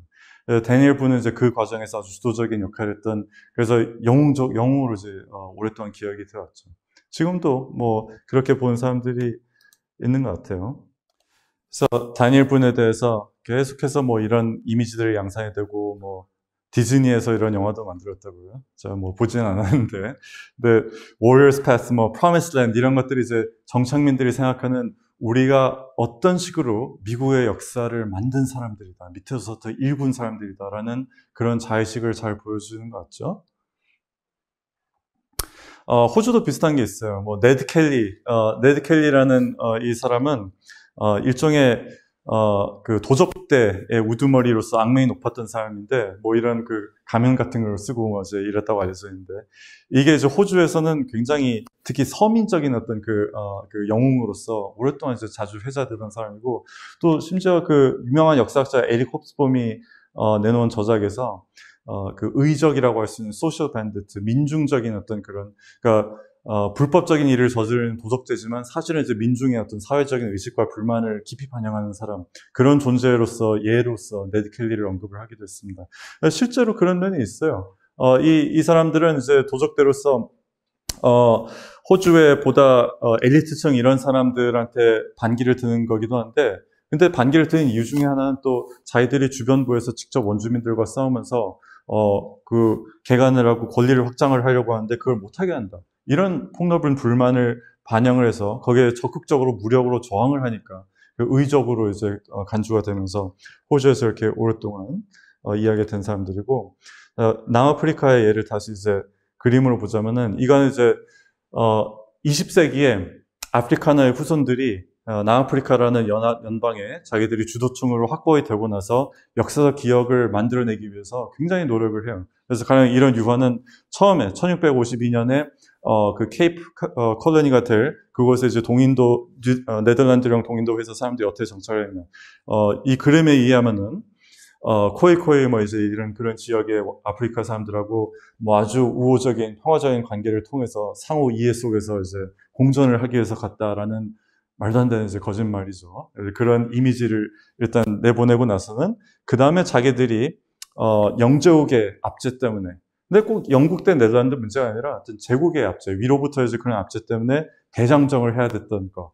1830년대부터 시작된 그 대장정의 모습을, 이런 역경을 딛고 자기들이 내륙의 새로운 땅을 개척하기 위해서 들어간 모습으로 묘사를 하고 있고, 이게 이제 1930년대에 시작돼가지고 아마 1940년대에 완공된 아파르타이트 체제가 막 만들어지려던 그 시기에 아주 그 내셔널리스트 파티라고 하는 그 인종주의적인 그 정당의 주도 속에서 만들어진 그 일종의 히스토리컬 모니먼트인데, 블러드 리버라는 건 이제 좀 이따 보여드릴, 무슨 의미인지 보여드릴게요.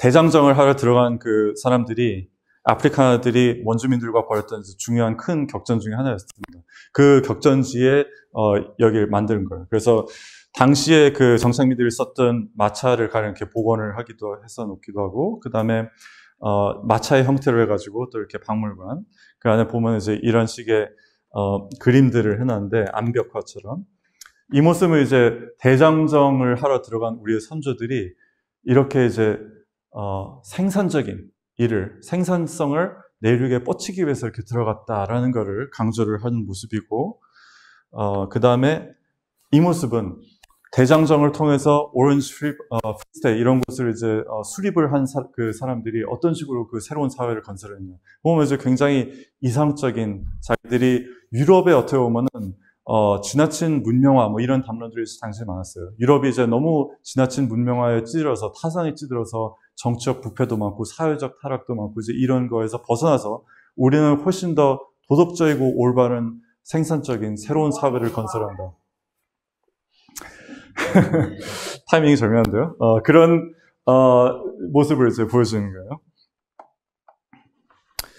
이런 정체성 수립은 인종적인 배제랑 타자화를 당연히 깊이 내재한 경우가 많습니다. 방금 얘기한 남아프리카의 대장정 사례를 다시 연결해서 말씀드리자면은 이게 Battle of Blood River, 요게 대장정의 길목에서 원주민들하고 벌였던 큰 격전인데, 그래서 그 역사적 기억을 만드는 데 있어서 20세기 중엽의 아파르타이드 체제, 초기 아파르타이드에서 이런 그림들을 이제 뭐 만들고 하면서 이제 보여주는 게 이런 전쟁을 통해서 고생을 해서 문명을 펼쳤다, 이런 이야기를 하려는 겁니다.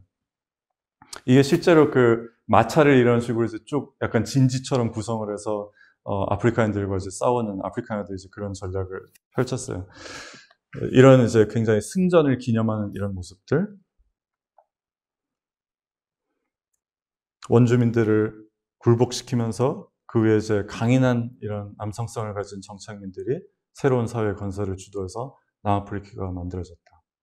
이런 정체성은 물론 유럽 전반 또 제국에서 전반적으로 이제 다 가진 층이 이 시기에 있었다고 할 수도 있는데, 정착민 사회에서 정착민들은 특히 원주민들을 복속시키고 그 아주 그 폭력적인 과정이 자기들의 아주 일상에 깊이 침투해 들어간 부분이기 때문에 부대끼면서 한 거거든요. 거기에 대해서 자부심을 느끼고 그게 자기들을 규정하는, 그리고 자기들이 그러기 때문에 진짜 문명을 펼친다는 게 무엇인지 아는 사람들이다라는 생각을 가지고, 그리고 그런 과정을 통해서 수립한 새로운 국가가 유럽의 좋은 요소들을 가지면서 훨씬 더 새롭고 신선하고 도덕적인 그런 국가가 될 수 있다, 이런 생각들을 펼칩니다.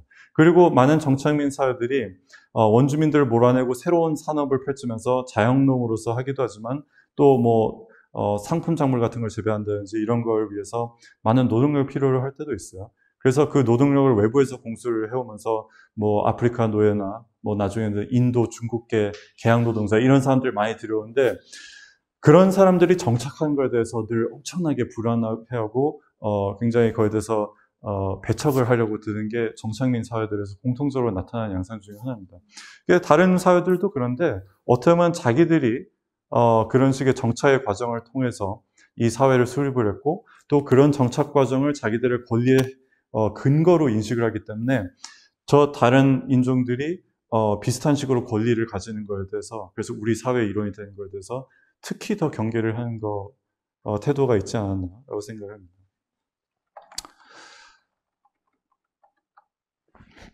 이 얘기는 아주 짧게만 할게요. 정치 체제라는 측면에서도 폭넓게 보면은 어떤 학자들은 현대적인 민주주의가 발현되는 데 있어서 미국뿐만 아니라 사실은 호주도 굉장히 19세기 중엽부터 뭐 가령 그 투표권도 유럽에서보다 훨씬 더 보편적인 투표권이 빨리 일어났고 노동자들의 권익을 보호하는 진보적인 체제 정책들이랄지 이런 부분들이 이제 굉장히 아래로부터의 요구에 굉장히 그 수용을 하는 그런 모습이 호주, 캐나다, 미국 같은 데서, 그리고 사실 남아프리카에서도 그래요. 남아프리카의 백인들끼리는 아주 진보적인 정책들이 펼쳐지곤 했습니다. 그게 우연일까? 원주민을 비롯한 그리고 인종적 타자 예속 노동자들에 대한 탄압을 강화하는 똑같은 과정에서 백인들 사이에는 아래로부터의 권리를 더 많이 들어주는 그런 과정이 계속 일어난 것은 자기들이 정착을 하면서 직접 그런 권리를 쟁취를 했기 때문입니다. 민주사회라는 것을 민주주의란 개념의 문제가 아니라 민주사회 요소들을 자기들이 실제 권리를 쟁취를 하면서 원주민들 땅 뺏으면서 내가 그걸 했으니까 이건 내 땅이다. 그리고 여기에 자치할 권리를 위에서부터 마음대로 할 수 없다. 이런 식의 권리를 밑에서부터 만들어 나가니까 아주 실효적인 이민주권이 만들어진 겁니다. Popular Sovereignty를 가령 그래서 한국에서 국민주권이라고 번역을 하기도 하는데 국가를 당연시하는 시각에서 이 역사를 보면은 이 주권 개념을 이해할 수가 없어요. 국가가 성립되기 이전에 우리 지역 사람들끼리 먼저 만든 이 주권이 먼저다. 이 인민주권이 수립된 상태에서 아까 본 것처럼 연방을 구성을 하고 이러면서 국가가 구성되니까 그 국가 안에서 사람들이 가지는 인민주권은 정말로 불가침의 어떤 그런 주권의 영역이 되겠죠. 근대 국가와 폭력의 독점이라는 거는 막스 베버가 이제 가장 대표적으로 국가라는 거, 근대 국가라는 거를 특징 지는 거는 폭력을 독점한다. 합법적인 폭력을 독점한다 하는 거다라고 얘기를 했는데, 근데 사실 원주민들이 이렇게 복속되고 하는 그 과정에 대해서 그 폭력은 그럼 어떻게 생각할 것이냐? 이거는 이 미국 같은 국가가 형성돼 있어 주변적인 현상이다. 미국의 국가 체제 자체는 그거랑 별일 것이다라고 많이들 간주를 했었는데 정착민 식민주의의 이런 패턴에서 해석을 하자면은 원주민들에 대한 그런 폭력을 무질서한 주변부 정착민들의 폭력이 스스로 이제 그걸 통해서 자기들의 권리를 찾는 거, 그 방식이 지속이 되니까 사실 국가 중앙화가 힘든 겁니다. 그래서 이런 호주나 캐나다 이런 데들이 다 중앙화가 굉장히 오래 걸렸어요. 비로소 그런데 중앙화 될 때는 어떤 방식으로 이루어지느냐? 타협을 통해서 이루어지는 거죠. 그런데 그 타협은 공통분모를 찾아야 되는데 그 공통분모는 많은 경우 자경대, 민병대 이런 게 이제 정착민들이 많이 구성을 하거든요. 그거를 꽤 이제 유지를 해주면서 그런데 이제 너무 무법적으로 하진 않도록 정규군에 가령 이제 접목을 시킨다든지.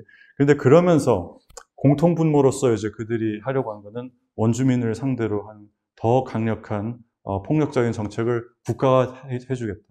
국가 차원에서 할 테니까 너희들이 직접 그렇게 나서서 무질서하게 하지 말아요. 이게 이제 정착민 국가의 탄생의 아주 핵심적인 부분이라고 할 수 있어요. 어디서부터가 정착민 국가냐? 이건 정착민 식민주의 연구자들 사이에서도 논란이 분분해요. 저 같은 경우는 그 정착민 식민주의 본질을 바로 정착민 국가 수립이라고 보는 거는 좀 문제가 있다고 생각하는데, 왜냐하면 저런 분산된 형태로 오랫동안 저렇게 만들어진 사회정책의 과정 속에서 국가가 비로소 정착민들을 위한 국가가 만들어졌다라고 생각하면은 가령 영제국에서는 이런 거를 제재를 하려고 했거든요. 정착민들로부터 계속 수혜를 받았어요. 그렇지만 본격적인 우리가 정착민들의 이권을, 정체성을 대변하는 국가는 될 수 없다라고 영제국에서는 선을 그었습니다. 그렇기 때문에 이제 호주 같은 데랑 여러 19세기 말에 걸쳐서 계속해서 서로 정책, 이민 제한 정책이나 원주민 상대 정책 같은 걸 놓고 갈등을 빚었어요. 그리고 조율을 해나가고 하다가 결국엔 이제 안 되었으니까 굉장히 많은 자치권을 주면서 호주, 캐나다 이런 데들이 사실상의 독립국이 되는 거죠. 그때부터가 정착민 국가가 되는 겁니다. 그렇기 때문에 호주가 그런 식으로 1906년에 본격적으로 연방 구성하고 자치권을 확대를 하면서 곧바로 이민 제한 정책과 태평양선 노동자들 쫓아내고 그리고 원주민들, 어버리진들에 대해서 국가 차원에서 관리를 한다고 하면서 실제로는 그들의 집단적인 토지 소유권을 비롯한 권리들을 대거 빼앗고 그들을 개인으로 파편화하고 그리고 동화 정책 이런 걸 추구를 하는데 그 동화 정책의 본질 중에 하나는 가령 아이들을 뺏어가지고 원주민 가정의 아이들을 뺏어서 백인 가정에 입양을 시키거나 아니면은 고아원, 학교 이런 데 이제 격리를 시켜서 부모로부터 떼는 이제 이런 정책들을 펼치면서 이게 원주민들을 보호하는 거라고 합니다. 이게 이제 정착민들이 요구하는 바를 일견 약간 좀 문명화된 정책으로 보이는 국가 차원의 아주 질서 정연한 방식으로 수행을 해주는 거죠. 그러니까 이제 정착민들이 충성을 하도록 유도를 하는 겁니다. 이 국가에. 그런 식의 이제 그 아이들 빼앗는 거는 왜 그렇게 하느냐. 여기 여러 차원이 있는데, 요거까지만 말씀드리고 끝낼게요. 이게 사실 이제 인구 통제, 통치성, 미셸 푸코의 바이오폴리틱스 이런 개념으로 연결해서 다 생각할 수 있는 흥미로운 부분들인데, 실제로 그래서 근래 연구가 많이 되고 있고, Half Caste Act라는 거. 일단 이것도 강조를 할게요. 물론 호주 같은 데를 정착민 국가로 확립이 되면서 정책들이 더 확대가 되지만, 일단은 개별 주 단위로 먼저 추구를 합니다. 퀸즐랜드 같은 데서 먼저 이게 이제 밑에서부터 정착민들을 요구해서 추진된 정책들이기 때문이에요. 국가 권력으로 확고히 정착민 국가가 되면서부터는 훨씬 더 이제 이론적인 방식으로 그 정책을 추진을 하는데, 그런 것 중에 이제 가령 이 half caste라는 건 뭐냐면, half caste는 혼혈, 인들을 이제 원주민과 어버리진과 백인 사이 혼혈을 가리키는 표현이었는데 실제로 꽤 많았어요. 퀸즐랜드 같은 데 특히. 왜 많았냐? 백인들이 한편에서는 계속해서 인종적인 오염 그리고 이제 문명인과 야만인 사이의 거리 이런 걸 얘기하면서 실제로는 결혼은 안 하지만 이제 성적인 관계를 굉장히 많이 맺었고 특히 백인 남성 잠깐 노동하러 온 사람이나 이런 사람들이랑 원주민 여성 사이에 그런 관계가 굉장히 많았고 그렇게 나온 아이들은 이제 사실상 사생아죠 대부분의 경우 그 아버지는 뭐 아이가 나왔는지도 모르고 뭐 아무 책임을 지려고 하는 사람들이 아니니까 그래서 편모스 원주민 편모스라에서 자라는 원주민 아동들이 19세기 말에 이제 많아지니까 이게 이제 국가 차원에서 보기에서 되게 문제인 거죠. 되게 도덕적인 국가로서 얘기를 하는 거에 그 명분에도 맞지 않고. 그러니까 이런 거를 체계적으로 이런 인구 추이를 관리를 하자. 원주민들을 동화시킨다는 명목하에 그래서 이 아이들을 떼어내서 국가가 부모 역할을 대신한다는 겁니다. 그걸 정당화하는 데 있어서는 물론 정착민들이 오랫동안 만들어낸 인종적인 관념, 원주민들은 부모 역할도 못하는 문명화되지 못한 사람들이다라는 이제 그런 관념도 굉장히 이제 깊이 반영이 된 거고요.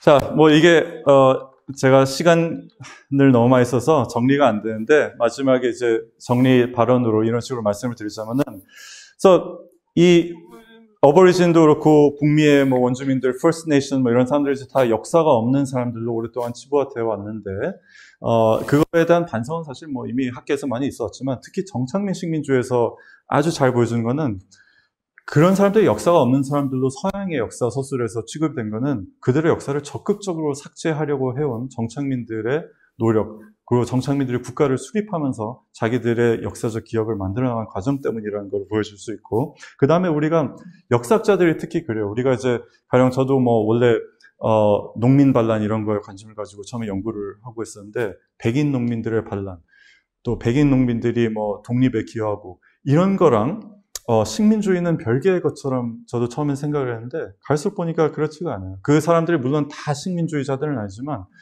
이 미국이나 호주나 이런 곳들의 역사 속에서는 한편에서는 그 똑같은 정착민 농민들이 위로부터의 압제 또 부유층의 독점에 맞서는 그 바로 저희 민주화랑 노동자들의 권리 이런 거를 주도한 사람들이에요. 그런데 바로 그 사람들이 또 원주민들을 가장 적극적으로 공격하고 인종주의적인 백인우월주의 체제를 퍼뜨리려고 한 사람들입니다. 그래서 한편에서는 영웅이고 한편에서 악당인 그런 모호함이 저는 오히려 사실 굉장히 흥미로운 현상이고 사실 그런 부분 때문에 아무리 우리가 이제 중립적으로 본다고 해도 역사 서술을 할 때 어떤 캐릭터를 어떤 집단을 영웅으로 보고 우리가 사실 연구를 하려고 드는 면이 많은데 그것 때문에 사실 이런 역사에 대해서 우리가 오랫동안 놓쳐온 거 아닐까라는 생각도 합니다. 그리고 이런 접근이 이제 굉장히 미시적으로 특정 지역의 역사를 들여다봐야 되고 특정 지역에서 제가 오늘 소개한 것 이상으로 훨씬 더 아주 미시적으로 연구자들은 원주민들과 정착민 사이 그리고 제국의 그 알력 관계가 어떤 식으로 그 특정한 공간에서 변모해 나가느냐 이런 거를 이제 다 추적을 하는데 근데 이게 아주 거시적인 그리고 탈국가적인 세계사적인 그런 접근하고 접목이 될 수 있다라는 게 오늘날 정착민 식민주의 연구자들이 강조를 하는 바예요.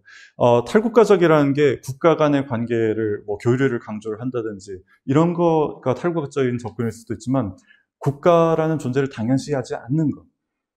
요 북미 요 지역에 나중에 미국 대일 땅이 있었던 사람들이니까 그 사람들의 역사는 미국의 역사 일부러 바라봐야 된다. 이거 자체가 사실 국가적인 틀에 매여 있는 겁니다. 이런 원주민, 정착민 이런 사람들이 아직 그런 어디에 속한다는 자기들의 정치적인 충성이 어떻게 된다거나 이런 게 있기 전의 상황, 그런 상황 속에서 이제 국가라는 게 나중에 만들어지는 그 과정으로 본다면은 이게 이제 진정한 의미 아주 탈국가적인 방식으로 미시적으로 그들의 역사를 들여다보면서도 여러 지역에서 호주, 캐나다 이런 데서 발견된 비슷한 정착민, 원주민 그 갈등의 패턴들 그걸 비교를 하면서 세계사적으로 이해할 수 있는 방식. 그래서 어떻게 보면은 근대 서양 문명이 확산된 방식의 중요한 챕터로 다시 바라볼 수 있는 그런 가능성이 있지 않을까. 그런 정도 말씀으로 마무리를 하도록 하겠습니다. 긴 시간 동안 감사합니다. 예, 고맙습니다. 너무 흥미롭게 잘 들었습니다. 제가 다시 정리를 하려고 그러면 안 되겠지만, 하여튼 오늘 강연의 그 주인공은 세틀러였던 것 같아요. 정착민의 그 식민자고, 이 식민지 역사가 이제 길어지고, 공간적으로도 확대되고 그러니까 도대체 식민지가 뭐냐? 너무 여러 가지 형태가 있고 그래서 의견이 분분한데, 역시 그 식민지와 식민주의의 어떤 출발점, 핵심, 어떤 이념의 담지자자, 정말 말 그대로 프론티어인 그 정창민을 주목함으로써 이제 그 식민지를 잘 그려내 주셨고, 또 뭐 자치나 뭐 폭력 이런 이제 키워드를 가지고 그것이 단지 식민지 안에서 일어난 일이 아니라 어떤 서양 문명의 확산 과정, 아니면 현대 어떤 정치의 구조와도 연결되는 지점을 아주 날카롭게 지적해 주셨습니다. 저 처음에도 말씀드렸지만 저도 이제 일본의 한국 통치를 공부하고 있는 입장에서 너무너무 이렇게 시사를 많이 받았는데, 그건 제가 좀 곰곰이 생각해 보도록 하고, 일단은 여기 계신 분들 중에 좀 질문과 감상을 좀 구해서 듣고자 합니다. 어떠신지요? 뭐 줌으로 뭐 좀 이렇게 참가하고 계신 분들이 답을 주셔도 좋고요. 아, 예. 선생님 발표 너무 흥미롭게 잘 들었는데요. 예, 그래서 일단 너무 흥미로운데, 뭐, 북미 얘기도 하시고, 호주, 남아프리카 얘기도 하셨잖아요. 미국만 놓고 보면, 미국 독립과 팽창의 역사가 있는데, 이게 세틀러 콜로니얼리즘의 관점을 적용하기 전부터, 적용하지 않아도 사실 반성 가능한 부분이 많이 있잖아요. 요거를 집어넣었을 때 말씀하시는 것처럼 좀 드러나는 것들이 있는데, 뭐, 아래로부터 영웅적 서사가 포괄적 식민주의 서사이고, 미국의 경우에 특히 세틀러 콜로니얼리즘을 적용시켜서 추가로 우리가 얻게 되는 이점이 있는지, 이거는 제가 진짜 잘 몰라서, 두 번째는 이렇게 들었을 때 생기는 뜻하지 않는 부수 효과일 수도 있는데, 어쨌든 이렇게 되니까 그 제국의 더티 앤 블러디 잡이 주변으로 약간 이관되는 효과가 생기잖아요. 궁극적으로는 도덕적이지 않았지만 어쨌든 덩치가 더 크니까 도덕적 명분을 말씀하시고 했었으니까, 예, 그래서 이게 탈국가적이라는 게 약간 트랜스내셔널이 약간 가면은 트랜스 임피리얼리스틱 되는, 그러니까 약간 로컬라이즈 되는 현상이 생겨서 제국이 조금 빠져나가게 되는 건 아닌가 하는 생각도 들었습니다. 진짜 잘 몰라서 그런 생각인데요. 네, 굉장히 예리한 질문 감사드리고, 제가 특히 뭐 아무래도 좀 지평을 넓혀서 다른 지역의 역사랑 연관시켜서 미국사를 하려고 하긴 하지만, 어쨌든 일단 제가 미국 역사학자이기 때문에 미국 질문을 해주셔서 일단은 반갑습니다. 첫 번째 질문에 대해서 두 가지 차원에서 제 나름의 답변을 드리자면은, 반성 이미 있었다고 이제 말씀하셨는데, 맞는 말씀인데, 그러기 때문에 이제 한편에서 사실 지금 미국에서 정착민 식민주의 이 용어가 굉장히 많이 사용되고 있어요. 학계에서도 그렇고, 그리고 또 약간 이제 진보적인 어떤 정치 뭐 감각 이런 데 호소한 뭐 저널리즘이나 뭐 여러 약간 대중적인 역사 서술에서도 많이 등장을 하고 있습니다. 그런 쪽에서는 이제 사실 이미 있어 왔던 그런 반성이 충분하지 않은데, 정착민 식민주의라는 개념을 얘기를 함으로써 미국의 사실상 이제 미국이 자랑스러워하는 이제 역사적인 거의 모든 성과에 이게 사실 식민주의가 묻어 있다라는 걸 더 강조를 하려는 방편으로 이용을 하는 것 같아요. 그래서 그게 저는 뭐 그 문제의식에 대해서 뭐 전반적으로 동조를 하는 편이기도 하면서, 학술적으로는 그런데 그 허점이 충분히 있을 수 있다고 생각합니다. 그래서 아까 얘기한 것처럼 가령 제가 잠깐 지나면서 얘기를 했는데, 그런 사람들이 이제 가령 미국은 정착민 국가다라고 이제 이런 이야기를 자주 하는데, 이게 좀 느슨해요. 사실 정착민 국가라는 거를 무엇으로 규정을 해야 되느냐, 국가라는 걸, 근대 국가를 무엇으로 규정해야 되느냐, 뭐 이런 것부터 시작해서 사실 그건 좀 더 학술적으로 들어가야 되는 개념이고, 제가 보기에는 오히려 처음부터 정착민 국가가 아니라 정착민 식민주의 요소와 제국주의 요소와 뭐 여러 가지 요소들이 자본주의 뭐 이런 것들이 이제 다 결합되어 있는 상태에서 상충하고 뭐 이제 그런 상황 속에서 19세기 뭐 말 정도부터 본격적으로 정착민 국가의 양상으로 이제 이게 상당히 그 통합이 되었다. 뭐 이런 식의 저는 구도로 생각을 하는 편인데, 뭐 그 약간의 차이는 있어요. 근데 하여튼 지금 이제 그 많이 담론 속에서, 여러 담론 속에서 이제 정착민 식민주의가 이야기되는 거에는 그냥 반성 이미 했지만 더 철저히 하자, 이런 단점을 말해서 그런 게 있긴 있는 것 같습니다. 그리고 두 번째 질문 관련돼서 좀 먼저 그 반성이라는 측면에서 말씀드리자면은 제국의 폭력하고 식민 주변부 정착민들의 폭력하고 한쪽을 강조하면 이제 다른 쪽의 폭력성이 약간 그 면제되는 거 아니냐. 충분히 그럴 소지가 있죠. 근데 제가 보기에는 제가 이제 시간이 모자라서 충분히 얘기를 못했는데 처음에는 아까 제가 강조한 것처럼 제국이 추구하는 바하고 제국이 가령 원주민들을 통제하려는 방식하고 정착민들이 하려는 방식하고 충돌하는 경우들이 이제 꽤 많았다면은 갈수록 접점을 찾아요. 갈수록 접점을 찾으면서 미국 같은 경우 결국 뭐냐면은 저는 이제 미국을 처음부터 통치제 측면에서는 제국으로 봐도 된다고 생각하는데 영제국의 체제를 물려받아서 그 연방제를 제국하고 비슷하게 운영한 거라고 생각하는데 그 제국이 이제 현대적 제국으로 바뀌는 과정에서 처음에는 이제 느슨한 제국으로서 정착민들을 쉽게 통제를 못하고 그래서 어떻게든 통제를 하려고 노력을 하는데 결과적으로 이제 19세기 말부터 이제 본격적인 제국으로 발돋움하면서 강력한 중화된 근대 국가가 됐을 때 그때 이제 원주민들을 대한 방식에서 국가가 직접적으로 이제 폭력에 앞장서고 그러면서 이제 원주민들을 보호한다. 영제국에 있었던 거랑 굉장히 비슷합니다. 그 차원에서 이제 비교할 수 있다고 저는 생각하고 그런 비슷한 역학관계가 나타나는 거는 아주 거칠게 쉽게 말하자면은 명분을 챙기면서 실리도 챙길 수 있는 방법을 찾는 거죠. 정착민들이 실리를 만들어주고 명분은 제국의 인도주의적인 이런 담론. 미국도 건국 과정에서 계몽주의의 영향을 받은 건국 아버지 이런 사람들이 뭐 인도주의적인 노예를 해방해야 된다. 그러면서 실제 하지 않죠. 뭐 또 원주민들을 평화적으로 대해야 된다. 그런 담론은 계속 생산을 했어요. 그런데 이 국가의 중앙화된 뭐 원주민 보호한다면서 이제 그런 식으로 토지 다 빼앗고 개인으로 파편화시키고 아이들 떼어내가지고 이제 강제로 직업학교 같은 데 보내고 이런 거에 대해서 실리는 챙기면서 국가가 우리가 인도주의적인 이런 걸 한다라고 명분을 챙길 수 있게 된 거죠. 그게 하루아침에 된 게 아니라 정착민들이 추구한 방식하고 제국이 추구한 방식이 오랫동안 충돌하다가 접점을 찾으면서 만들어진 거 아닐까. 그래서 뭐 이런 연구의 의의가 저는 이제 도덕적으로 잘못된 거 반성 이런 것도 있지만은 사실은 이제 우리가 이런 반성 얘기를 하더라도 결국에는 그럼 미국의 민주주의 역사 얘기하면은 원주민과의 관계 이건 완전히 별개 얘기로 밀려나 버리거든요. 그게 이제 바로 정착민 식민주의 연구를 통해서 민주주의의 역사, 왜 어떻게 미국의 민주화가 실제로 일어나면 이런 걸 얘기하는 데 있어서 원주민과의 관계, 제국과의 관계 이런 거를 이용해서 보다 깊이 분석을 할 수 있다라고 저는 생각을 한 편입니다. 네.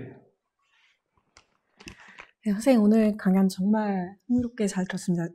저는 이제 19세기 영국 연구를 하는데요. 영국 백신 반대 담론 연구를 하는데 사실은 선생님께서 말씀해 주시는 이런 어떤 정치적 경향성이 영국 도시의 이제 노동계급한테서도 비슷하게 보이는 것 같아서 오히려 이제 어떤 런던이 이제 거의 뭐 이제 너무 슬럼화돼서 이제 아프리카 같다라는 담론이 있을 시기니까 정착민 식민주의의 어떤 논리가 이제 영국 런던에서 또 비슷하게 전개되는 것 같아가지고 정말 이제 많이 배웠고요. 제가 궁금한 거는 이제 두 가지가 있는데요. 제가 이제 영국 노동계급에서의 백신 반대 담론을 보면서 이제 주목하고 있는 두 가지가 하나는 이제 피해자성, 정부 권력과의 관계에 있어서 이제 굉장히 피해자성이 이제 정치적 자의식의 중요한 부분을 구성을 하는 건데, 이제 여기 지금 선생님이 보시는 이제 미국이나 이제 다른 맥락에서도 피해자성이라는 게 어떤 식으로 이제 키워드로 혹시 등장하는지, 그게 이제 오늘 사실 미국 알트라이트 정치나 이런 데서도 굉장히 중요한 키워드인 것 같았어요. 거기에 대해서 조금 말씀을 해주시면 좋겠고, 그리고 또 하나, 부모로서의 권리나 양육권에 대해서 혹시 어떤 식으로 이 정착민 식민주의에서 얘기가 되는지 조금 더 알고 싶어요. 아까 그러니까 원주민들을 이제 아이를 빼앗아가지고 이제 기숙학교에 보내고 그 과정에서 그 이유가 이제 원주민들은 제대로 부모가 될 어떤 책임감이 없는 사람들이다. 그래서 이제 양육권을 빼앗아 오는 게 되게 그러니까 그게 사실은 이제 제노사이드의 한 다른 측면으로 이제 드러나는 건데, 그래서 이제 양육권이라는 권리가 어떤 식으로 정착민 식민지에 이제 이용이 되는지 그런 얘기를 혹시 좀 해주실 수 있으면 감사할 것 같습니다. 굉장히 흥미로운 질문 감사드립니다. 두 번째 질문부터 답변을 드리자면은, 저도 이제 사실, 이걸 좀 더 깊이 공부했으면 하고 싶은 부분이에요. 이게 이제 양육권에 대한 권리 문제로까지, 침해로까지 이어지기 전에는 사실 관련된 긴 역사가 있다고 할 수 있는데, 가령, 18세기 말에 토마스 제퍼슨 같은 사람들, 계몽주의적인, 인도주의적인, 그 세계관, 인간관을 표방한 사람들이 벌써 이제 그런데 굉장히 초점을 많이 뒀어요. 가정이라는 거, 출산이라는 거, 이런 거를. 그러니까 계몽주의 철학자들이, 스코틀랜드 계몽주의 철학자들 중심으로 해서, 문명들이 어떤 식으로 서로 사회들이 어떤 식으로 다르게 진화하느냐, 그 차이가 왜 나타나느냐. 그래서 그 차이를 추적을 하는 과정에서 어떤 사람들은 유사인종주의적인 생각으로 빠져들기도 하고, 또는 최소한 그게 아니더라도 굉장히 이제 결정론적으로 기후 결정론이든 뭐든 하여튼 어떤 변수들이 있다고는 얘기를 하면서도 실제로는 이제 사실 굉장히 다른 역사적 추이로 굳어져 있다. 단선적인 4단계 그런 발전론을 전제하면서도 가령 저 북미 원주민들은 첫 단계에서 벗어나지 못하고 있는데 왜 저러냐. 이런 식의 이제 생각을 가지죠. 그런 접근법에서 이제 제퍼슨 같은 사람들이 원주민 여성들에 대해서 한 이야기 중에 가령 유명한 이야기 중에 이런 게 있어요. 원주민 여성들을 백인 남성하고 결혼해서 살게 하기 시작하면 다산을 하기 시작한다. 그런데 원주민 사회에서는 그러지 못한다. 왜 그러냐? 원주민 사회는 기본적으로 가정부터가 잘못되어 있다는 겁니다. 아이들을 키우는 일에 여성이 주력을 하고 낳고 키우는 데 주력을 하고 이래야 이제 다산을 하고 그리고 남성은 또 더 생산적으로 일을 할 수 있는데 원주민 사회들은 여성이 농경을 비롯한 이제 이런 일을 많이 유럽인들이 보기에는 남성의 역할 이런 걸 하고 있고 그리고 또 영국에서는 가령 귀족들의 문화 중에 대표적인 게 이제 사냥이잖아요. 그러니까 이제 원주민 남성들이 하는 사냥 같은 것이 그냥 굉장히 어떻게 보면은 생존에 필요한 거는 실제로는 여성들한테 힘든 일 맡겨놓고 자기들은 그냥 가볍게 나서 남성성을 발휘하는지 그런 거 하는 것도 이제 보이는 거죠. 그게 이제 사실 제퍼슨 같은 사람들 보기에는 정착민들이 더 생산적인 사회를 펼칠 수 있고 그게 이제 토지에 대한 생산성, 자원 이용의 생산성뿐만 아니라 인구 재생산에 있어서도 똑같이 적용이 된다.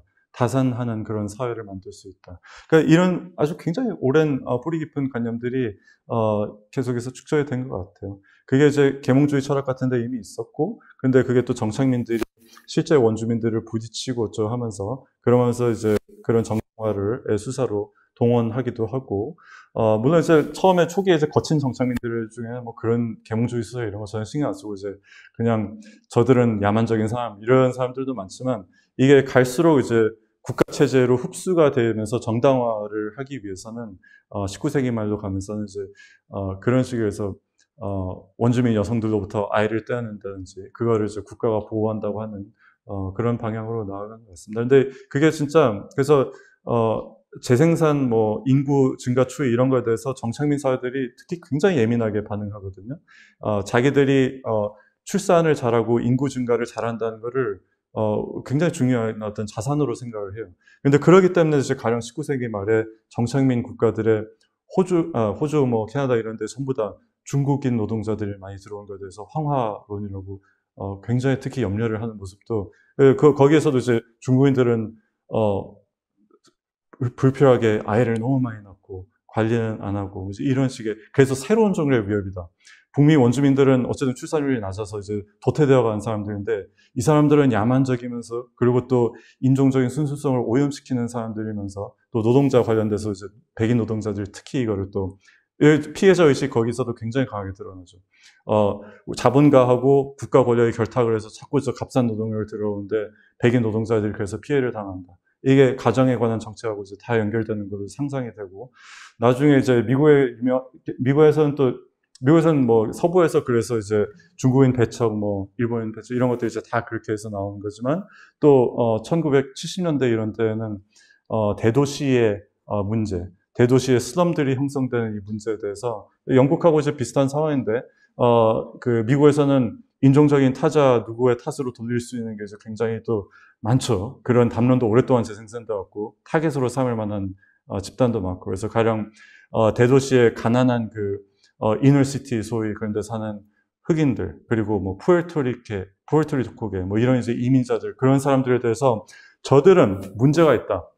저들이 못 살고 범죄를 많이 저지르는 거는 구조적인 문제 아니라 본인 탓이다라고 미국 보수 쪽에서 이제 공격을 할 때, 오랜 이런 인구학적인 담론, 가정에 관한 담론을 끌어다가 저들은 기본적으로 보면은 편못 쓸 아이가 엄청 많다. 아이를 엄청 많이 낳는데 아버지는 없고, 그러니까 애들이 제대로 교육받지 못하고 삐뚤어지게 자라고, 그러니까 국가한테 자꾸 사회 복지 이런 거를 요구를 하고 이렇게 된다. 본인 탓이라는 겁니다. Culture of Poverty 이론이라고 이제 사회학 쪽에서 실제로 그렇게 뭐 얘기를 하곤 했었어요. 근데 이제 거기서도 생각을 하는 거는 이제 백인 정착민들은 정상적인 가정을 꾸리고 생산적으로 건전하게 경제 활동을 하면서도 또 다산을 하고 인구를 증가시킬 수 있는 사람들인 반면에 다른 인종들은 도태돼가는 사람들이거나 아니면은 무책임하게 다산을 하고 관리를 못하고, 그래서 국가가 관리를 해줘야 되는 또는 배제를 해야 되는 사람들이다. 뭐 이런 이야기가 되는 거죠. 첫 번째 질문에 대한 답변까지 사실 완전히 된 것까지는 아니지만 약간 연결된 부분이 나왔으니까 그 정도로 말씀드리겠습니다. 예, 어떠신가요? 그때 들어와서 아쉽긴 하지만 우리 이거 같습니다.